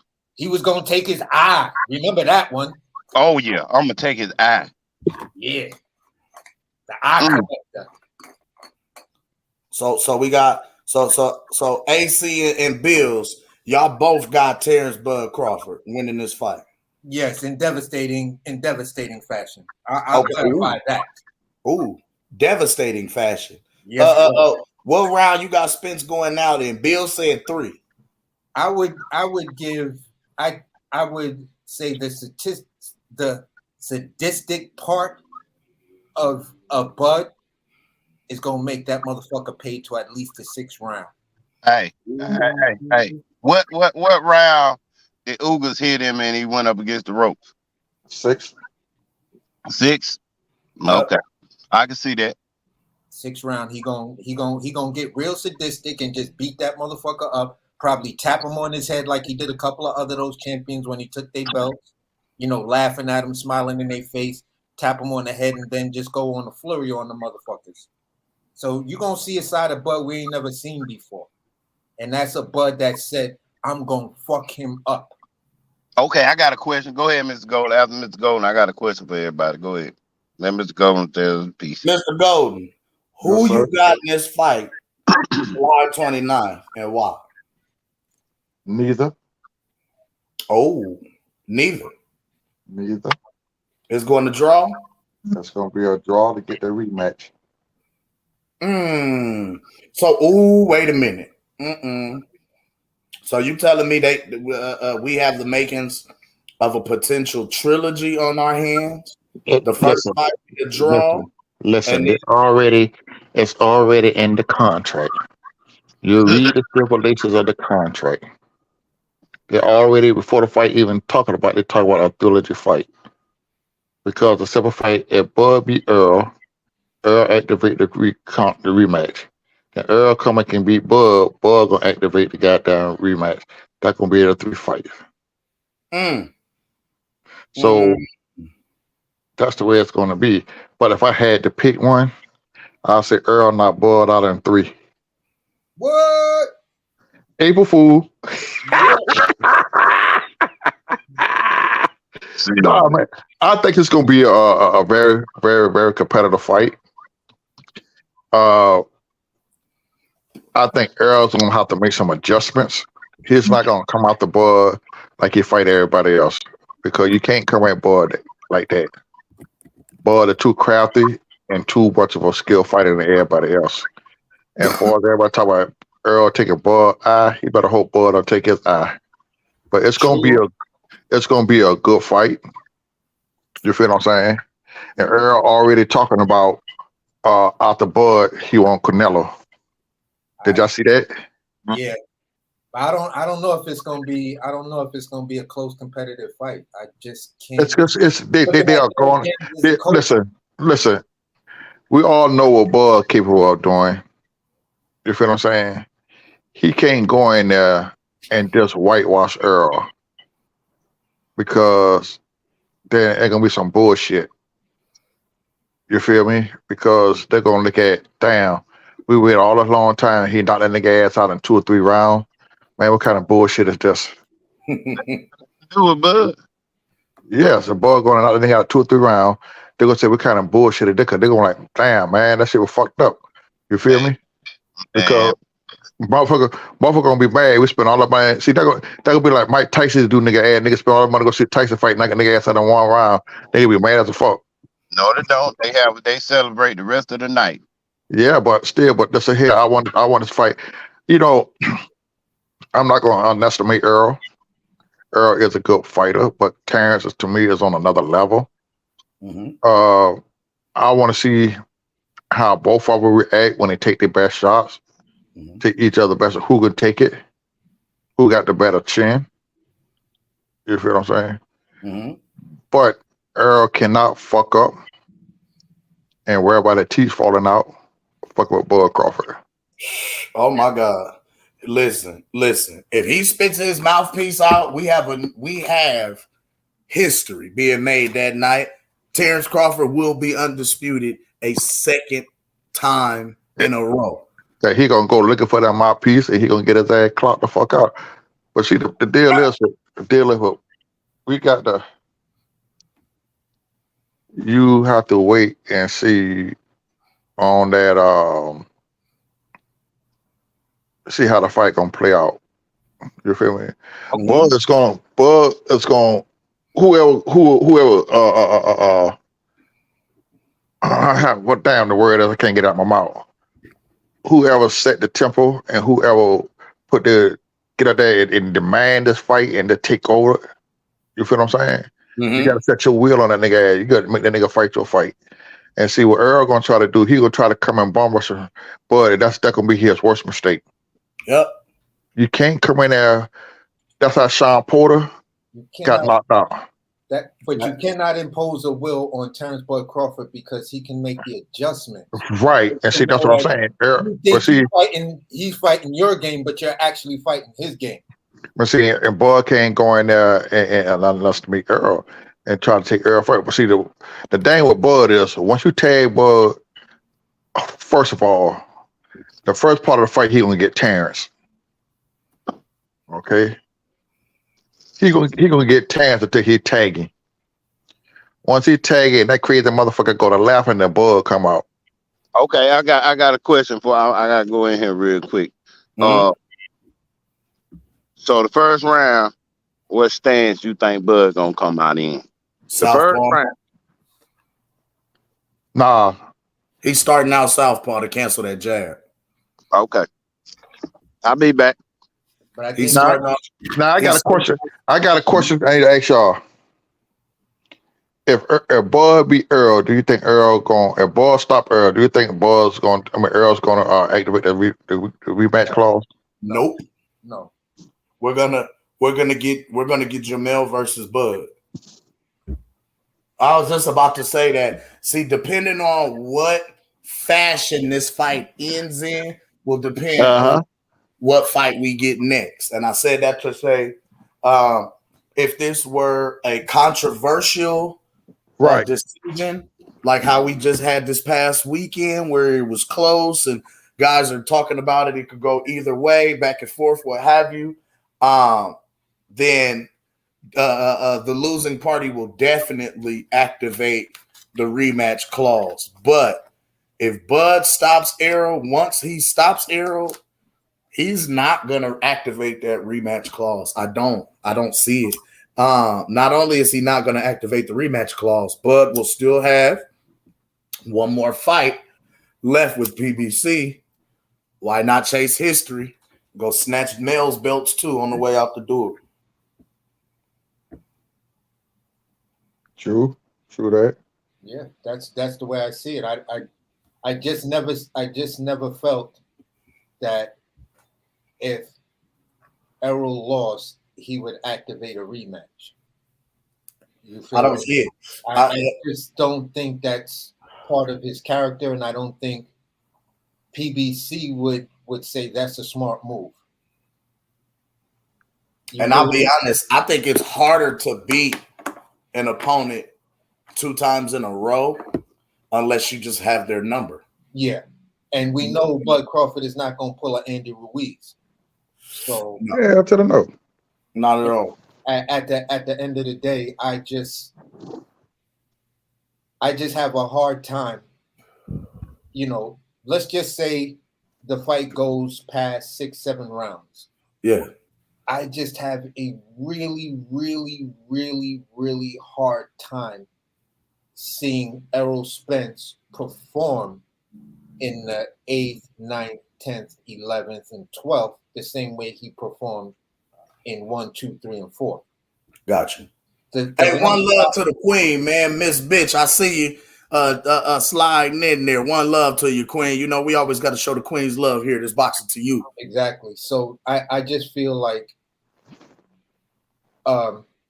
if he's been complaining about weight and weight drain, then where we seen Haney slow down in a Loma fight, we're going to see that in Errol Spence, but he's going to take a lot more punishment than Haney did because Bud is a better inside fighter and he knows how to go to that body and take away your ability to fight him in the late rounds. So it's going to be a stoppage to the body. Yeah. So at the end of the day, I look at it like this: if Bud comes out and he's making, first and second round investments to the body, that fight ain't going past 10 rounds.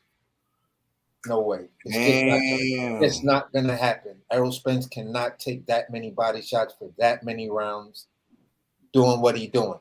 Ballooning the way he balloons up, and then cutting weight the way he cut weight, and then the drinking and hanging out. Bruh. Nah. It's not happening for you, my guy.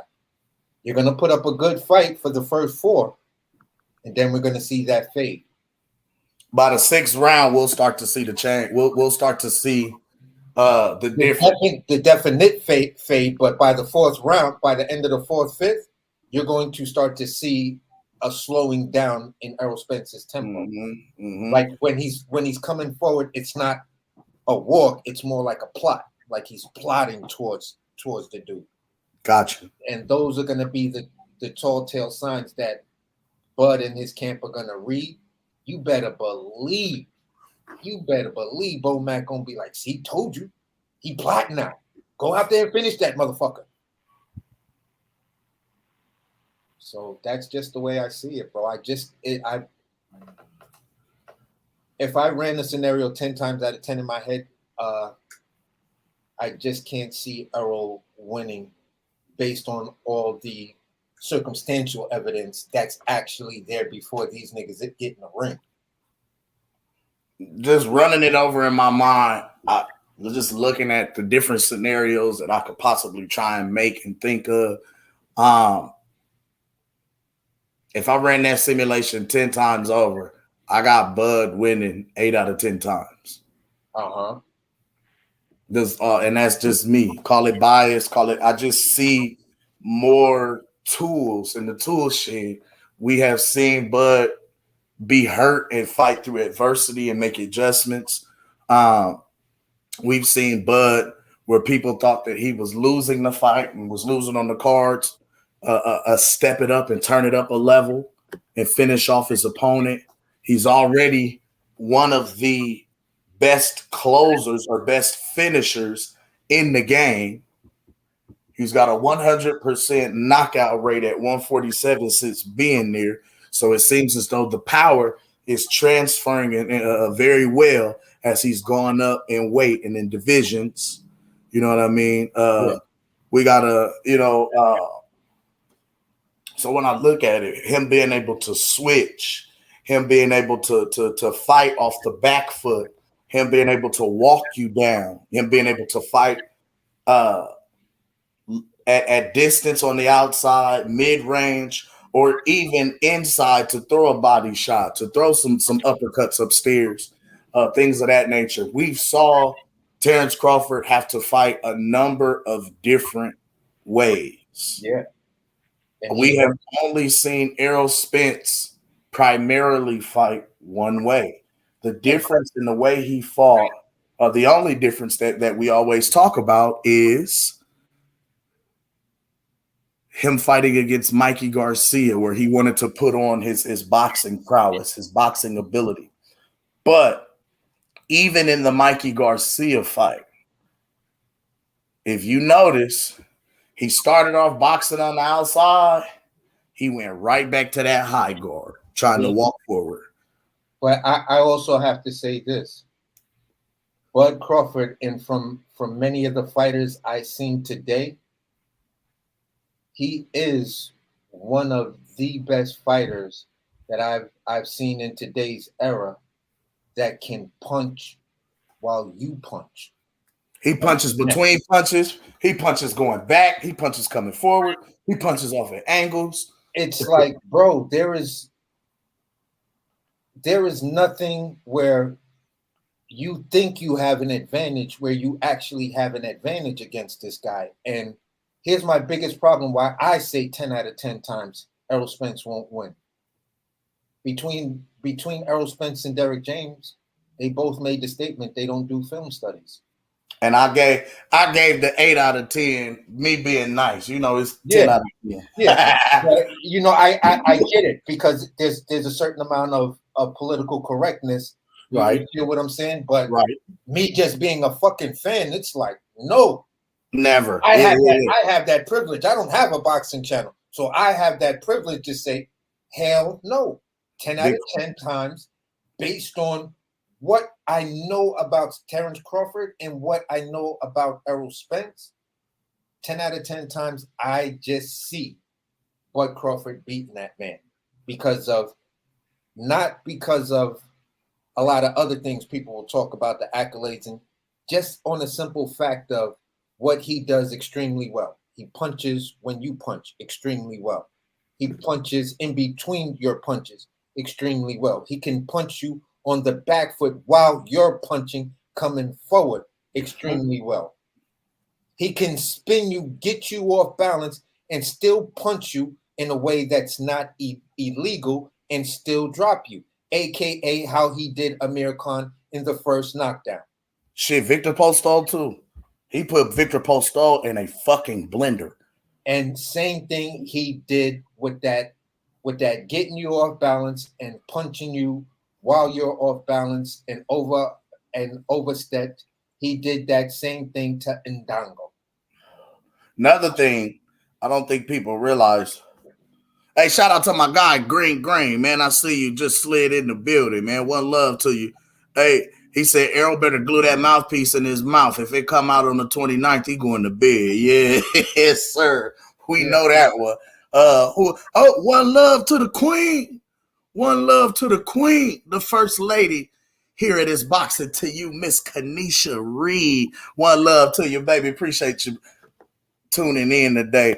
But I was going to say one thing about it that we see, though. Like we said, we've seen Terrence make adjustments mid-fight, during the fight, kind of come in already knowing what guys do well. And the thing that I see is his defensive capabilities.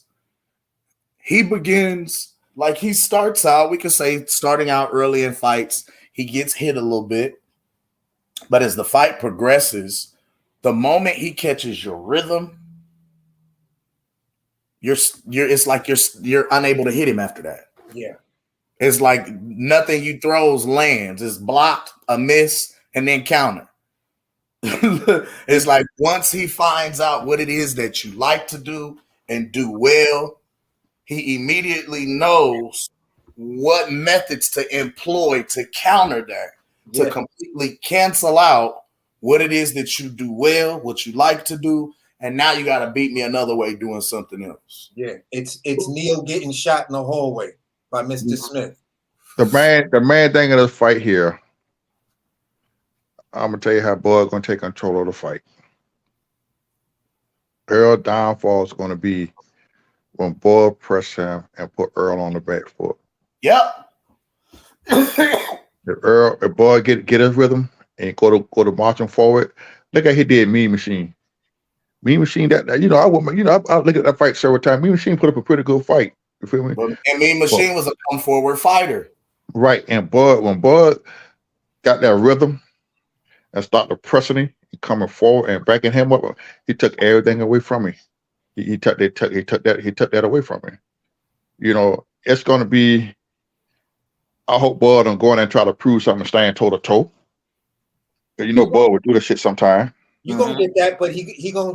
Hey, I think you're gonna get that, Mr. Golden, for the simple fact Devin Haney just showed that as well. He said to the people, watch this fight. Y'all say I don't fight on the inside. Watch what I do to Loma's body on the inside. But Devin, to me, Devin came out too fast in that fight. Definitely, I agree. He came out. Devin, everybody talk about Lomo set the pace. No, Lomo didn't set that pace in the first round. Bud set the mother. Dev did. Dev set the pace. Dev set the pace the whole fight.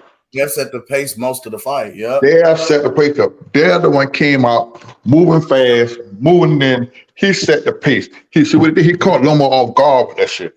Yeah, and I think that's what helped him win the fight. So he was being more aggressive. That fight could have been a whole lot easier if Dev would just set out on the outside and jab. He could have jabbed Loma all damn night long. But now the one thing I will say that I noticed in that fight, there was a moment where Devin turned up his level. He did. Turned up his level. He began it like it was the beginning of the fight. Although they gave him the first round, he came out. It was like a nervous energy. You find what you're looking for, Mama? You know what I'm saying? It was almost like a nervous energy. Yeah. And once he started to kind of calm down and kind of find himself, find his rhythm, and find his pace, he really started to have the success. But now there was a round where it looked like Lomachenko had got the better of him, like he had caught him. He caught Dev with some good shots. Yes. It was like Dev turned level. He started speeding up. Like, okay, you caught me here, so we're gonna go here. Another thing, that fourth round. Yeah, I'm about to say it's about the fourth round. Yeah. When he turned his level up on Lomachenko, you start seeing Dev moving faster and faster. Thank you. Loma had no answer. And Loma had no answer. He couldn't keep up. Every time Dev turned and Loma was getting ready to make a move, he held a jab. Boom, boom. He threw a shot. Body shot. He tried to defend. You try to defend a fighter like Devin Haney with a high guard. You're just gonna let that man score on you.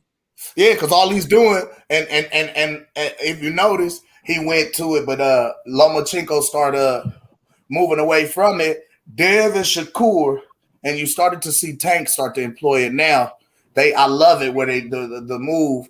They'll throw the jab up top, or they'll stick the jab up top to cover your window and your guard, just to throw that straight down low. Yes, straight. It's a like the guy who taught me boxing when I was little. He said, "This is what you want to do. You want to throw the jab, but don't remove it. What you're doing is actually sticking the gloves in the dude's face so he can't pull him down." And Dev did that also. Dev, at some point, Dev used that jab only for a rangefinder. Yep. Okay. Now, everybody talk about the way the thing. But see, the way he fought Lomo, he would not fight Tank that way. Or Shakur that way. I agree. He would not. So he fought Lomo. But see, that right there with Lomo, that was something I think he want to prove a point to the fans, to the people, Yeah, because he bored. He ended up with jab, jab, jab, jab, jab, jab. exactly. So That's you why went in he there. took it. You went in there and made a fight that should have been easy. You made it hard. If it's broke, don't He fix. showed a That's dog. what broke. He I wanted don't to want to give show, it. Listen, he wanted I his don't want to give a respect. He damn. wanted to show he was a dog. I don't want to give a damn what nobody say. Right. I'd have went in there fought my fight. I I agree. don't give a fuck. I don't give a fuck. I dab that nigga ass all night long. Beat the shit out of that with a motherfucker jab. That's the name of the game is to win. Hit and not get hit.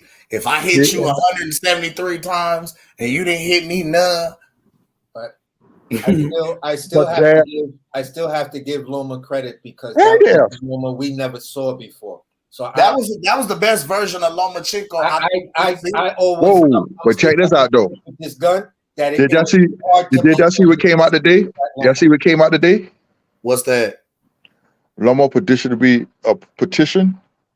to be Javante Tate #1 mandatory for the WBA. Oh, really? Oh, for the interim WBA belt. Yes, petition that. Oh, really? Yes. Now I let's would see. like to see that fight. Let's see what they're gonna do about that. Let's see. Let's see the fourth time Loma went after Devin Haney. The fourth. You mean Tank? You mean went after Tank? Went after Tank. Loma went after Tank. 4 fucking times already, Tank. What the fuck you gonna do? He the face of Boston. Yeah, what you gonna do, pussy?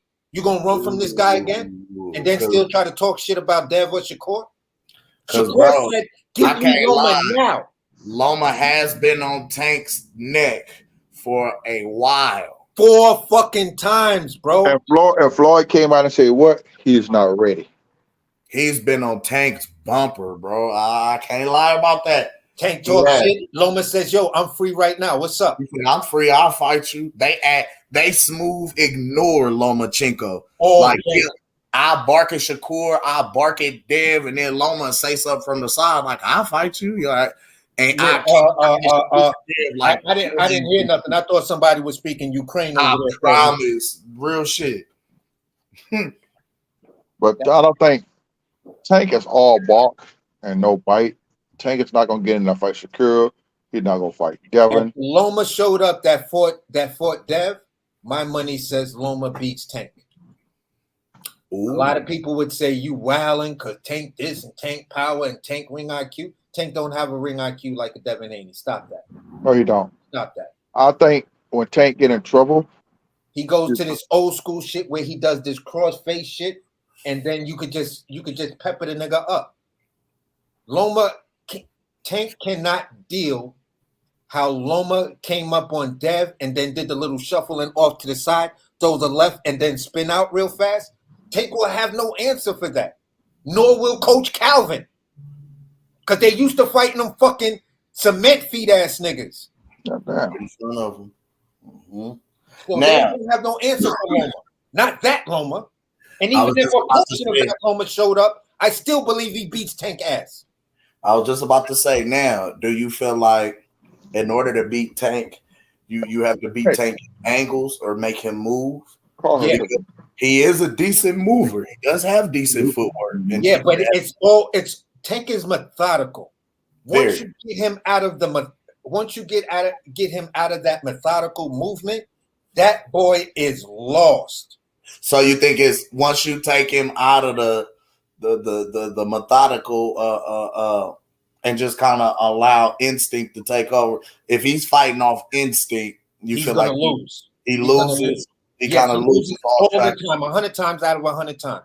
Because here's the thing. When you're fighting against a Ryan Garcia, when you're fighting against a Hector Garcia, when you're fighting against that Ali dude, when you do film study, it's easy to know what they're gonna do. Within 3 fights, you know their style, you know their game, you know what the fuck they about. That's what Tank said. Well, what you gonna do when I take the jab away from you? What you gonna do when I take this punch away from you? Because he already knows he has the skill set to take it away from that cement foot ass nigga. So at the end of the day, once you put that man in that position where that guy now has you thinking outside the way you normally think, and the way you normally fight, what do you resort back to, Tank? The block.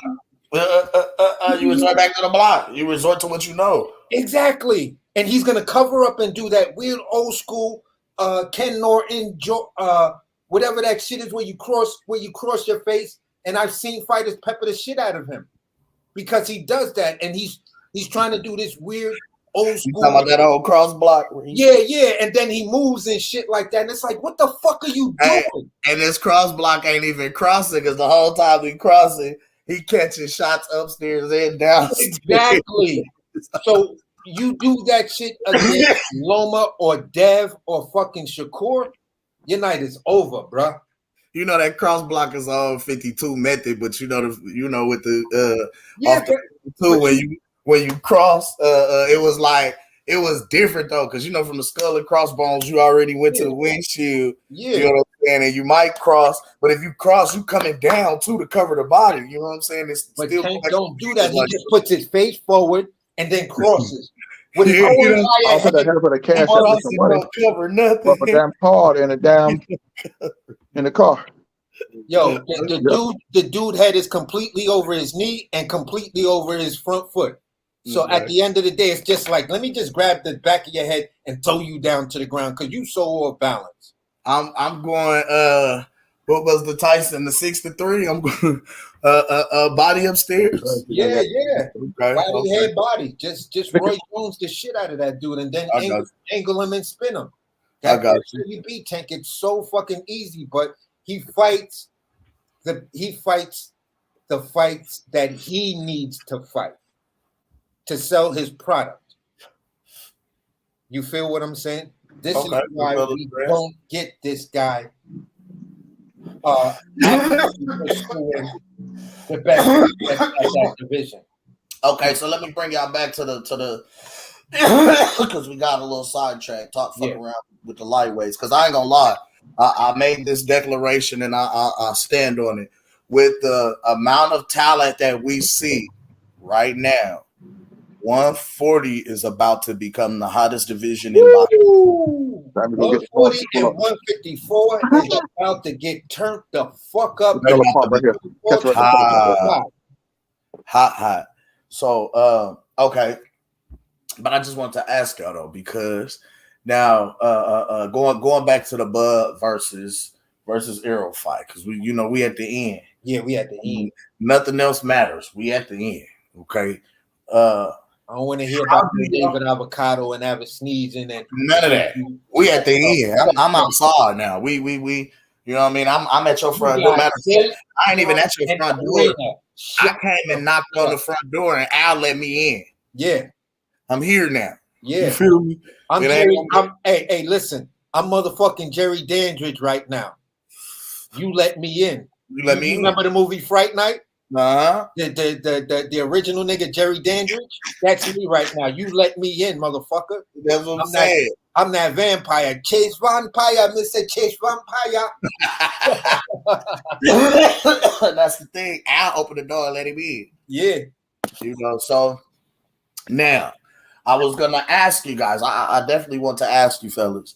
How do you think that this fight does? Woo! I mean, because we just got Ryan versus Hank, and that did numbers, right? So I just want hold on before we go to that question. I'm a freeze that. My guy just slid into the ring. We're gonna let him cook for a second. One love to my guy, Green. What's the deal, baby? You back in the sanctuary with the apostles. Go on, testify. What's going on, brothers? How y'all doing, man? How you feeling, man? Man, I feel great, man. I got that great news, and I went on ahead, turned my Thunderstorm YouTube music on. Then I went to sleep after that, y'all, man. Yeah, I got that great news. July 29th, that man's fate has been sealed. You know what I mean? It's time to go ahead, get him on up out of here. Move on to the next. It's long overdue. Yes, sir. Now, real quick too. While we talking about it, because I did ask both of the gentlemen on this panel the same question. Who you got in that fight, July 29th, and why? Oh, I got Bud by 9th round stoppage, a violent stoppage. Like I have to put emphasis. Yes, On sir. this, because I've been arguing with some hoe ass aerosexual niggas on Facebook. I've been tapping in and out. One of the niggas that happens to be close in my vicinity, you know, I had to tell him like, man, you know, you keep on woofing, man. I'm gonna have to we gonna have to be the undercard, yeah, man.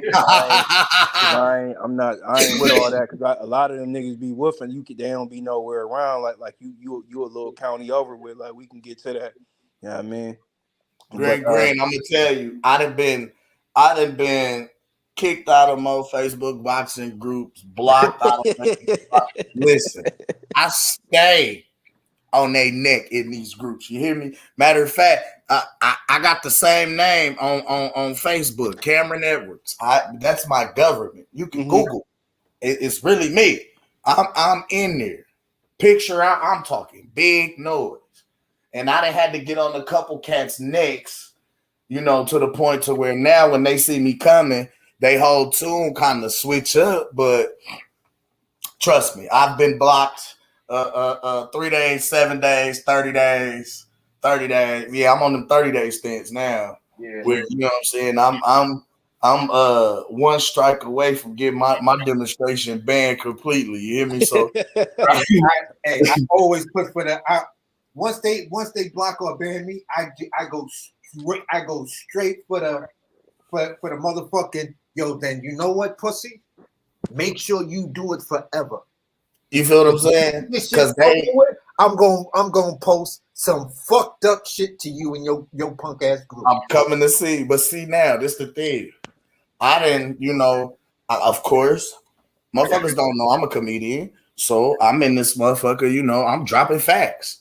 I'm just going through dropping facts. I'm refuting, you know what I'm saying, the propaganda and dropping factual evidence. I'm giving them where they can go to look it up, historical data that's on the record, right? So when I give them these facts, I give them, you know, y'all know how I rock. Nigga, if you want to know, I'm gonna show you where to go, give you the facts. Hell, I even give it to you from the rule book standpoint if that's how you want it. You know what I'm saying? Like we can go look this shit up together. Yeah. Google is your friend. You feel me? So when you get to dropping facts on boys and they don't have a valid argument, they don't have a leg left to stand on, of course, here comes the name calling. Now niggas want to get to telling jokes. Well, we can do that too. Like, because I came up playing the dozens. You feel what I'm saying? Like, before social media, I got my name getting on niggas' neck. So, okay. So now when I get to giving you the same energy back that you giving me, they don't never like that shit. It's cool when they do it. It's a problem with not doing it. You hear me? Green. They get on there, man, get to talking that shit. And when you get to dropping shit on them, and you know, of course, social media is judged by the number of likes on your comment, right? When you arguing with a nigga, that's how you know you beating his ass. When you getting all the likes, you dropping the comments and everybody liking your shit, laughing, like, ooh, I'm fucking this nigga up. Ooh. You know what I'm saying? Hey, I swear to God, I've been on their numbers. I'm like, because I keep posting that picture. Darius James and Errol and them backstage, in the back, after that Frank Martin and Michelle Rivera fight. You know, talking about today's price and yesterday's price. But what y'all hoe ass niggas got to say now? Because you seen what that guarantee said 8 figures, didn't it? Yeah, but that guarantee said 8 figures. Hey, bro, I got a question to ask y'all. What's up? If Earl not blood out, what would happen? It's not gonna happen. I can't even think like that. Let's keep it real. I would have no choice but to acknowledge that man doing this motherfucking thing in the division. If Earl stopped blood, you think Boyd would reactivate the rematch? Fuck yeah. Hell, listen. Mr. Gold, look, he's the WBO super champion. If he loses, he's already number one contender for a rematch. So, For a No, rematch. no, yeah. That's not gonna Which is happen true. though. That's true too. But what I'm saying is like Bud is the kind of competitive motherfucker to where he one of them cats where, hey Cam, let's play 1-on-1. The minute I beat him, you gotta play him 1-on-1 every time you see him now. Nigga, you gotta fight me every time you see me now. Until I get this dick, until I get my win. My thing is the reason why I post that I'm because telling y'all. it's gonna be a lot of fake ass motherfuckers. You feel what I'm Like, saying? I ain't gonna lie. I know we as fans, the diehard fans, we will come up, we will acknowledge that okay, Earl beat, but you got some of the motherfuckers who is gonna hide. And they're like some of the Earl Spence fans, they are going to hide. If Bud beat Earl, you're not gonna see the ad. They won't give Bud his respect. Hey, That's here's it. the real. Here's the Haters real. gonna shut All down. them Bud hating channels. All them Bud hating channels. Since I went on all of them. The niggas with the initials and all of that. And I didn't see one video, not one morning grind, nothing talking about Errol and Bud. And now both of these dudes is out here selling T-shirts for the fight. Cause you know why, AC? Because them niggas scared. They Y'all was ran with that satisfied. bullshit ass narrative. The man is They ducking. was He's scared. Now it's satisfied. hitting here. Yes. You can't retract that. How can you retract some shit you've been talking for the last 2 years? They can't because now they hero. He got to fight like everybody that support Bud. We are like I said. I don't even know him personally, but I could tell by how he moved. He moved like the type of niggas that I am, the type of nigga that I came around like. And this is what I always tell these niggas, man.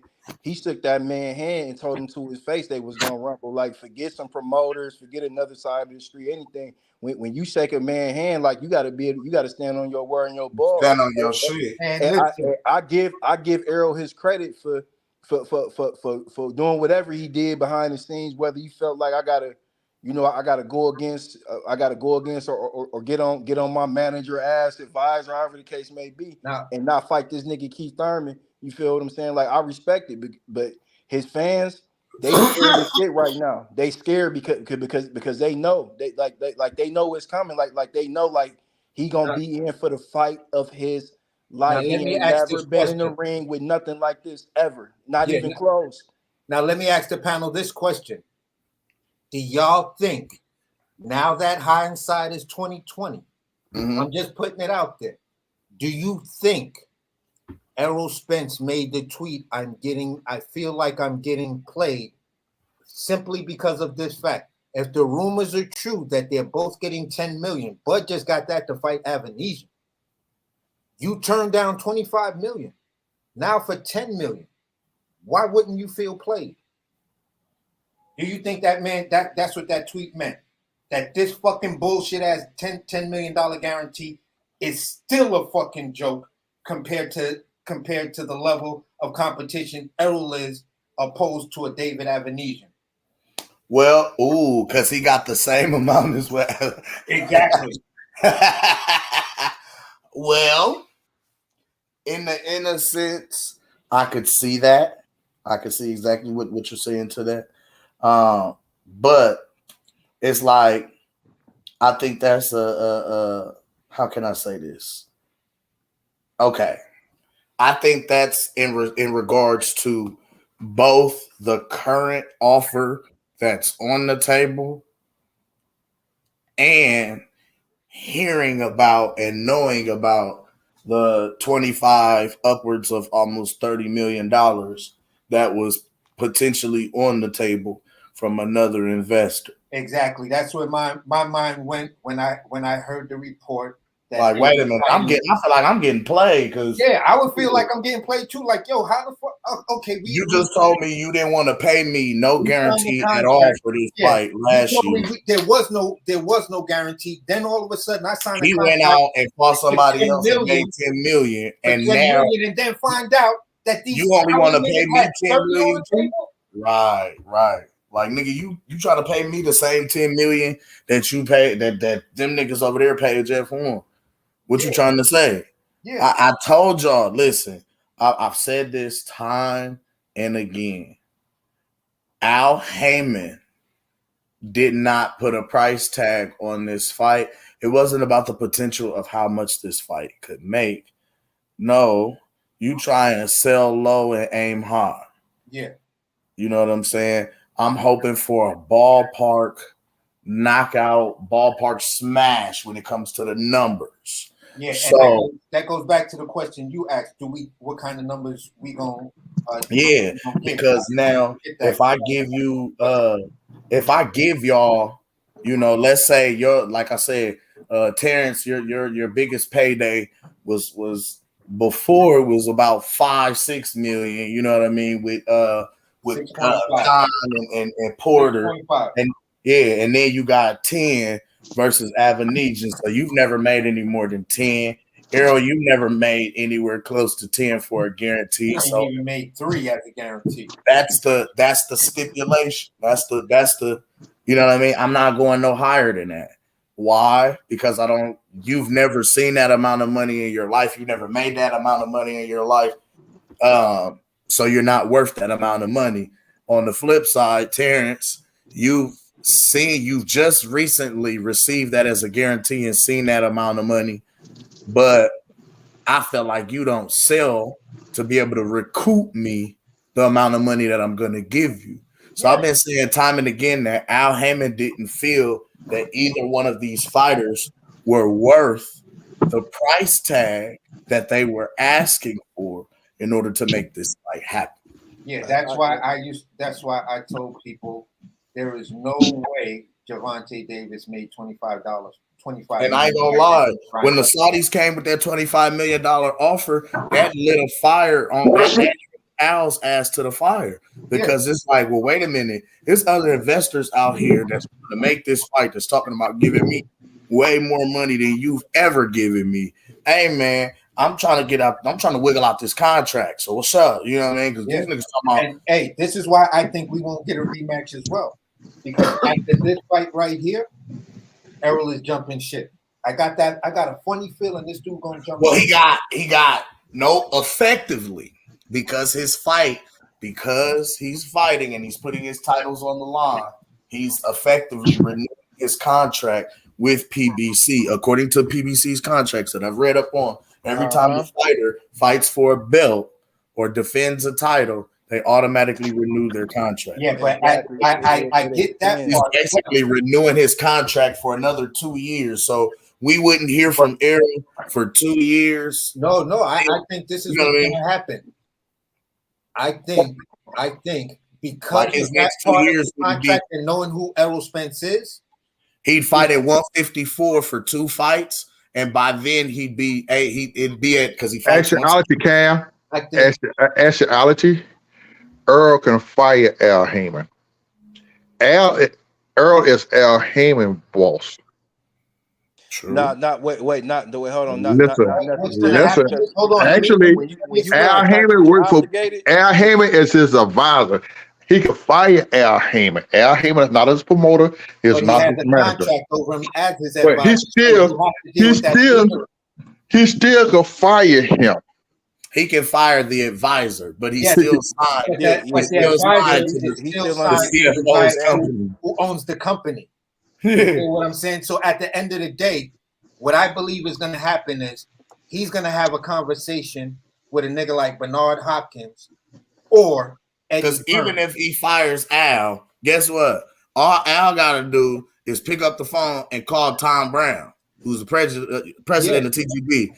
And when Tom calls, Errol got to answer. Exactly. But guess what? And guess what? He's gonna actuality, company, and they're going to bring in the lawyers to get him out of that contract legally. Thank you. He could buy himself, like Floyd did with Bob, buy himself out of that contract. PBC going to charge $2 million. Al ain't going. You got to look at Deontay Wilder's situation, right? Just in this coincide with Cam just said. Wilder never unified. He only had one title, That's why Wilder, because when you sign them contracts, it's something called a discovery period, where it goes over where it goes over. Have you met all the requirements of this contract to where it can be null and void now, where it's an opportunity to re-up it or whatever the case may be. So like Cam said, like when you unify or you get multiple belts under the PBC banner, that extends your contract by every belt, But understand what I'm saying, every guys. championship bout. You feel what I'm saying? Errol Spence is a promoter now. He's but he still but he him as still a fight, but understand him what I'm as a saying. fighter under the commission, he's got still a under the PBC Understand what I'm banner. saying though. Understand what I'm saying. Errol wears two different hats. So even if Errol, the promoter, wanted to go and buy out Errol, the fighter, there's a whole list of legal red tape that he has to go through. And that's what I'm talking about. You're not going to be able to do it if you went into that. If you went into that. Hey, fellas. Let me finish. Hold on. I'm gonna say this here. I'm about to go.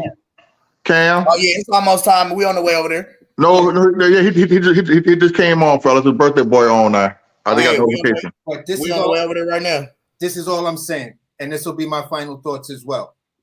When it comes down to Errol getting out of that contract, when you go into the discovery part, in discovery, you can refute, debate, and present your own evidence on why you being the independent contractor, right? He's still an independent contractor. You feel what I'm saying? And he's a promoter.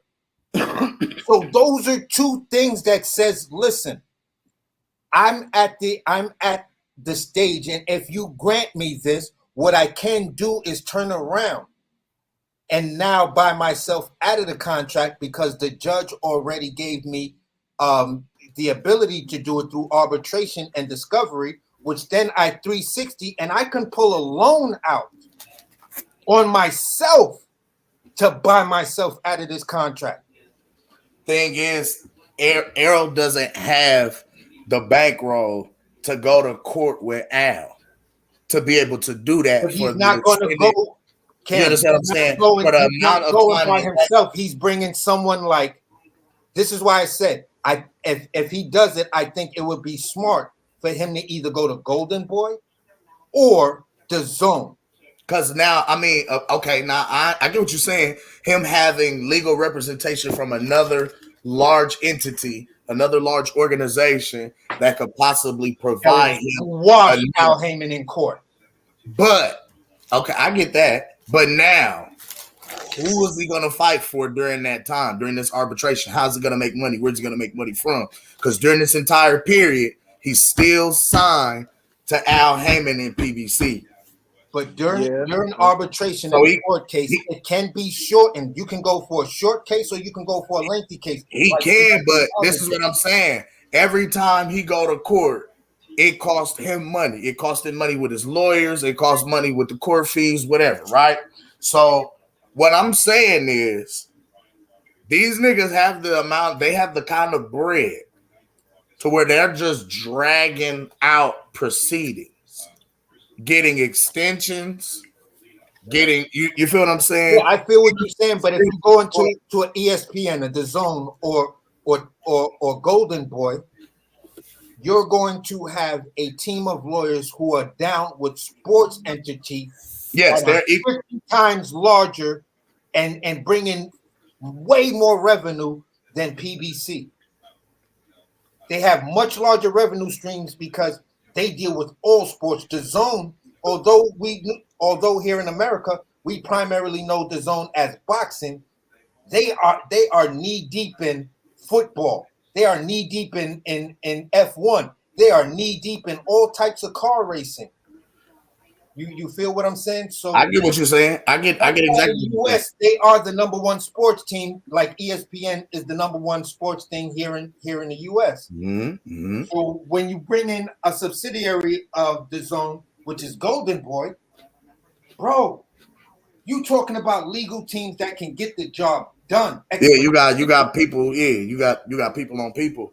But do you?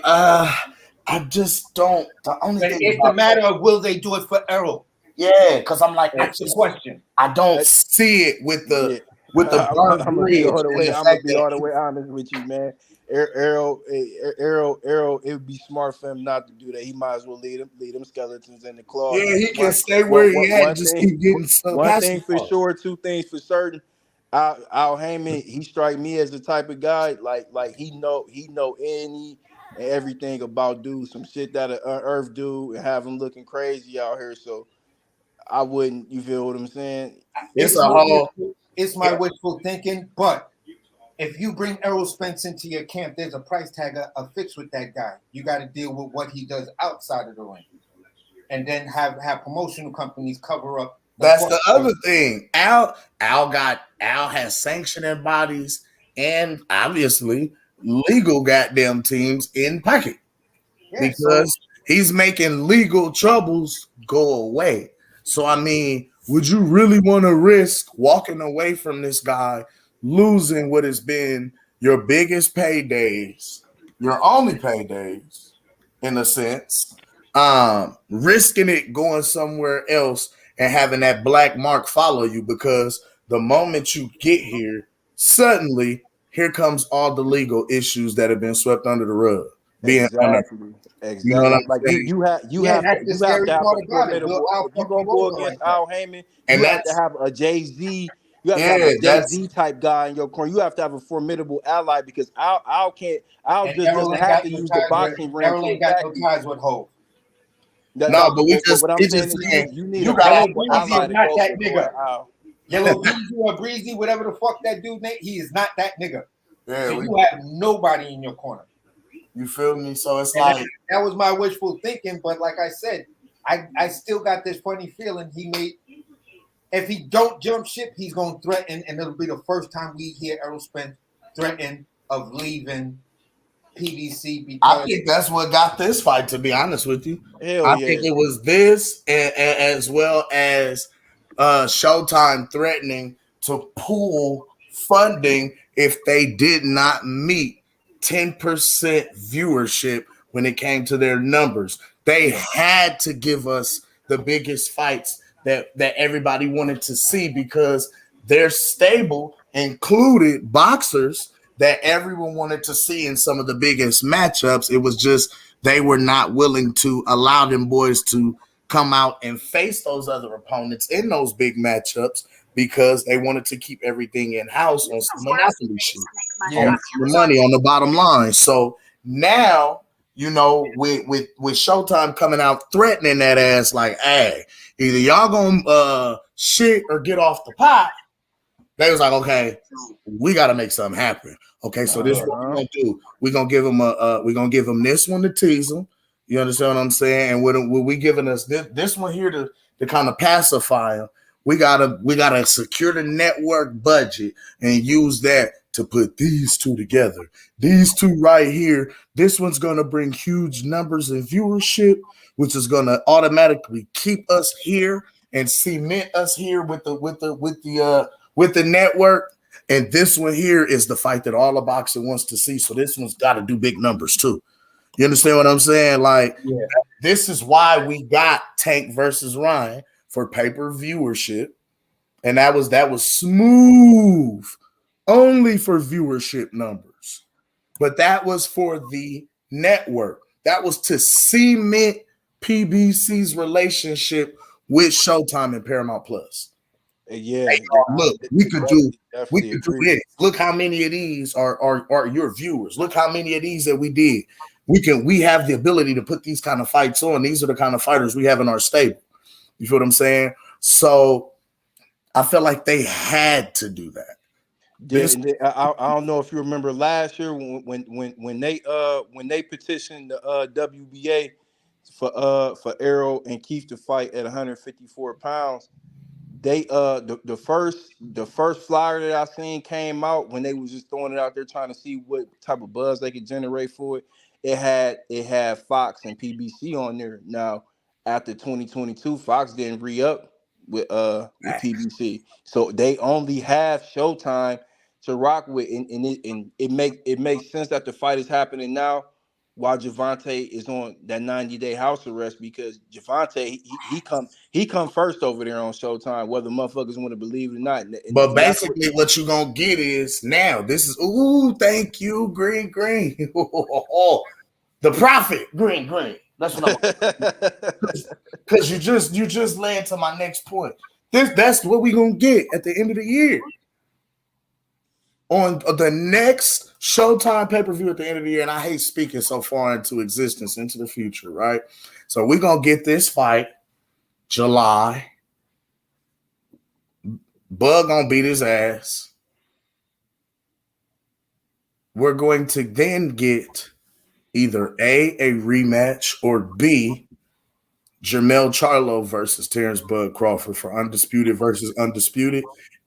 And guess who's gonna co-headline on that motherfucking fight card, fresh off a 90-day house arrest? You guessed it, Tank Davis. It's looking like it's gonna be him and Shakur. The other day, what was that Sunday we was on here when you had got that alert and said they called Shakur out? Mm-hmm. They did another interview too. Like you know, Coach his coach Kenny Ellis, he wants Shakur back, and Shakur was talking crazy about his daughter, saying his daughter was a bum fighter. They got a bullseye on Shakur. They said they want Shakur head. They want Shakur head. Right? But lately, Shakur calling out Loma. Shakur want Loma bad. He said, "Give me Loma right now." No, Shakur got what he wanted. He might as well go over there. And get that tank work and get that bag. Get that bag. They want his head, like, because I went back and looked at it, right? So they flipped the coin. I'm like, man, that was a one-sided coin. They already knew they was. Yeah. Because this dude flipping the coin, Shakur was on there talking that shit. That nigga, he wants Shakur head right now, boy. Oh, look at this guy with the Bud Crawford background. I'm about to change my avatar to that. I see you. I love it. I see you. That's you must be in I've been 100 Studios, sir. The way you posted up like that. Yeah. Like he at the fight right now. He calling it. Yeah. Yo, I'm in the lobby right now in front of one of the posters. Hey yo. I'm in the lobby at a Bellagio right now. Because ain't that the Bellagio Hotel in the background? No, that's Caesars. Oh, that's Caesars? That's Caesars. All right. Uh-huh. So I'm in the lobby. Hold on. Wait. I'll be right back. This how y'all know a nigga was really in Vegas on the strip for real with it. Nigga, I can tell you what the front of hotels look like. Nigga, yeah, that's Caesars right there. Hey, we after July 29th, we gonna see a spike in tuna sales. There's gonna be a lot of canned tuna after this motherfucking fish get broke down and canned. You feel me? There's gonna be a lot of tuna. Hey, Green. Outside of that tuna, every motherfucker that's locked up in every pen, Jack Mac sales is going through the roof. Yeah. They're getting full off that Jack Mac. Word to mother, Jack Mac sales are going through the roof, baby. They're going off. Hey man, but listen, man, we about to go ahead and get up out of here. Yeah, y'all already got my final thoughts. I'm good. Tonight is the Don's birthday. You know, we can't be late to the celebration. They're gonna break out the plastic. So yeah, I'm saying we gotta slide. But one love to everybody that's tuned in. Green, I'm about to say Green, you gave your final thoughts. AC gave your final thoughts, man. Pastor Gooch, what's your final thoughts for us today, my brother? We eating big fish over here. Damn, this nigga wildin', G. Hey, hold up, man. I fucking love it, Gooch. Now that's that one right there. That's that motherfucking one. Yeah, with the forks up, bro. Yes, Lord. Good job. We eating big fish over here. He got the big fish all on the. Yes, Lord. Sock it to me. Good the job. Orca is ready. The team of orcas is ready. You know what? You just thank you. Y'all know I'm a Pisces anyway, so I love this shit right now. Y'all know what I gotta play. Yep, you just said it. The orcas. The orcas is in the building. Big fish. We hunting all the big fish in the sea. All the big fish in the sea. Orcas I do apologize, fellas. I want to apologize to you guys. I had to take care of some business. Back end gang. And it was unexpected. It was like, so unexpected back end money. Yeah, it was unexpected. So but I am gonna check the playback. I do apologize once again, but we will be back on tomorrow's Thursday. I might be on. We might come on tomorrow and really cook on. You know what I'm saying? Cook on this. Cook on the what's next. Hell yeah, y'all, and man, and cook on that man, that shit Bozy was talking about too, man. He came back with that. I wanted, shit, because man. we did a whole episode on that. Thank you, Green, because I'm about to go back, check out my episode on that, and put some shit together. So thank you on that. I need to hear you holler on that too, man. I showed Cam that shit yesterday. Yeah, Bozy was on. He retracted on his words, man. Yeah, that shit's crazy, man. He retracted on his words, man. That wasn't cool to me. That wasn't cool to me. But yeah, man, we're gonna talk about it, man. We're gonna do a lot, man. This week is the week, man. Check out Sugar J graduation day on Sunday Fun Day. But I'm gonna try to cook a couple more times before then. So yeah, man, y'all just fuck with me, man. My bad. I had to go get something out the freezer. Let's go to Mac Mobs. All right, say less. Yeah, we're about to slide over to B Mac. Yeah, let's go to one love, Greg. All right, family. Let's go over to the Mag Miles, man. One love to everybody that came through. Where's my matter of fact? Where's my man? Cam, thank you for thanks, cuz. Thank you. Thank you for holding it down, fam. Thank you for holding it down. It was unexpected. No doubt, bro. No doubt at all. You already know. My Jaggers had to slide through, and they was like, can you handle this itch? So I was like, all right. Oblige. Hold on. So we're gonna get out here. It's the Gooch to you, Mr. Gooch to you. I'm with my God, Cam the Baptist, Sugar J the Wise One, who just graduated today. One love to you, youngin, once again. And yeah. With that being said, we're on our way to the B-Mag show because I'm about to go talk my shit. No, you know I'm going over to the Mac Mob. Hold on. Damn, it ain't sharing. Hold on. Yep, I'm on my way. Mr. Gucci. And I'm with my guys, Sugar J the Wise One and Cam the Baptist. Yes, and we are the apostles of the youth boxing community. And we're bringing it's boxing to you. It's the apostles, and we come to lay of hands. Have the jab up, pick up your man.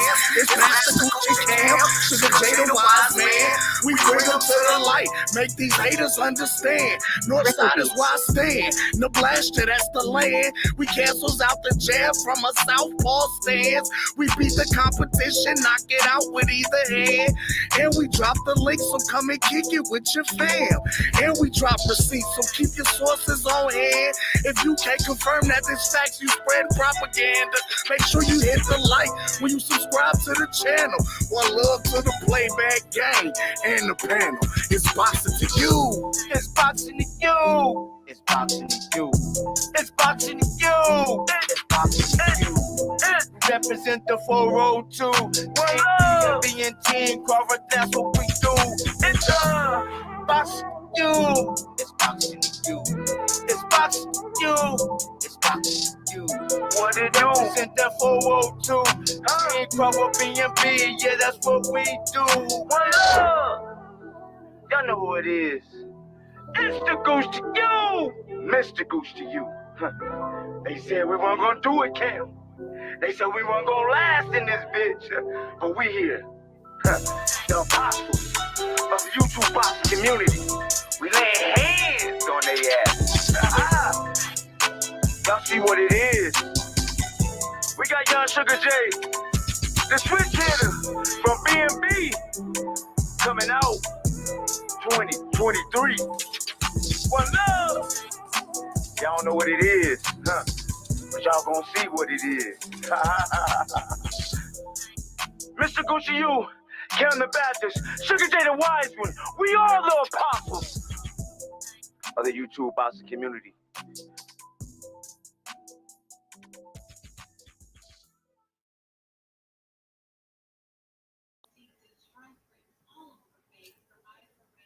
One love, and thank you for coming through to It's Boxing to You with It's the Goose to You, Mr. Goose to You, and my guy Cam the Baptist who held it down today. Thank you, Cam. Let's slide over to Mac Mob. See you in a minute.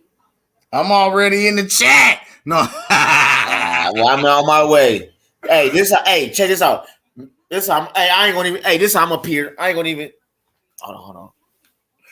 Yes, Lord. Hey, I ain't gonna even come in. I'm just gonna be talking just like this, bro. I'm gonna make sure the camera ain't on me. I'm just gonna have that the whole time on B-Mac. I love it. I fucking love it.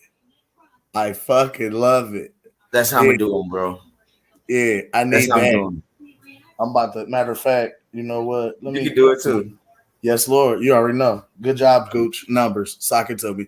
That you know that's going. That's the joint for the rest of the shows to the fight happen, right? You know that's the background, right? Yeah, we're gonna put that on all the backgrounds. I give no damn about nothing else in boxing. That's the background. I don't care what we talking about. We could be talking about Roy Jones and Usyk. I don't care. That's going in the background.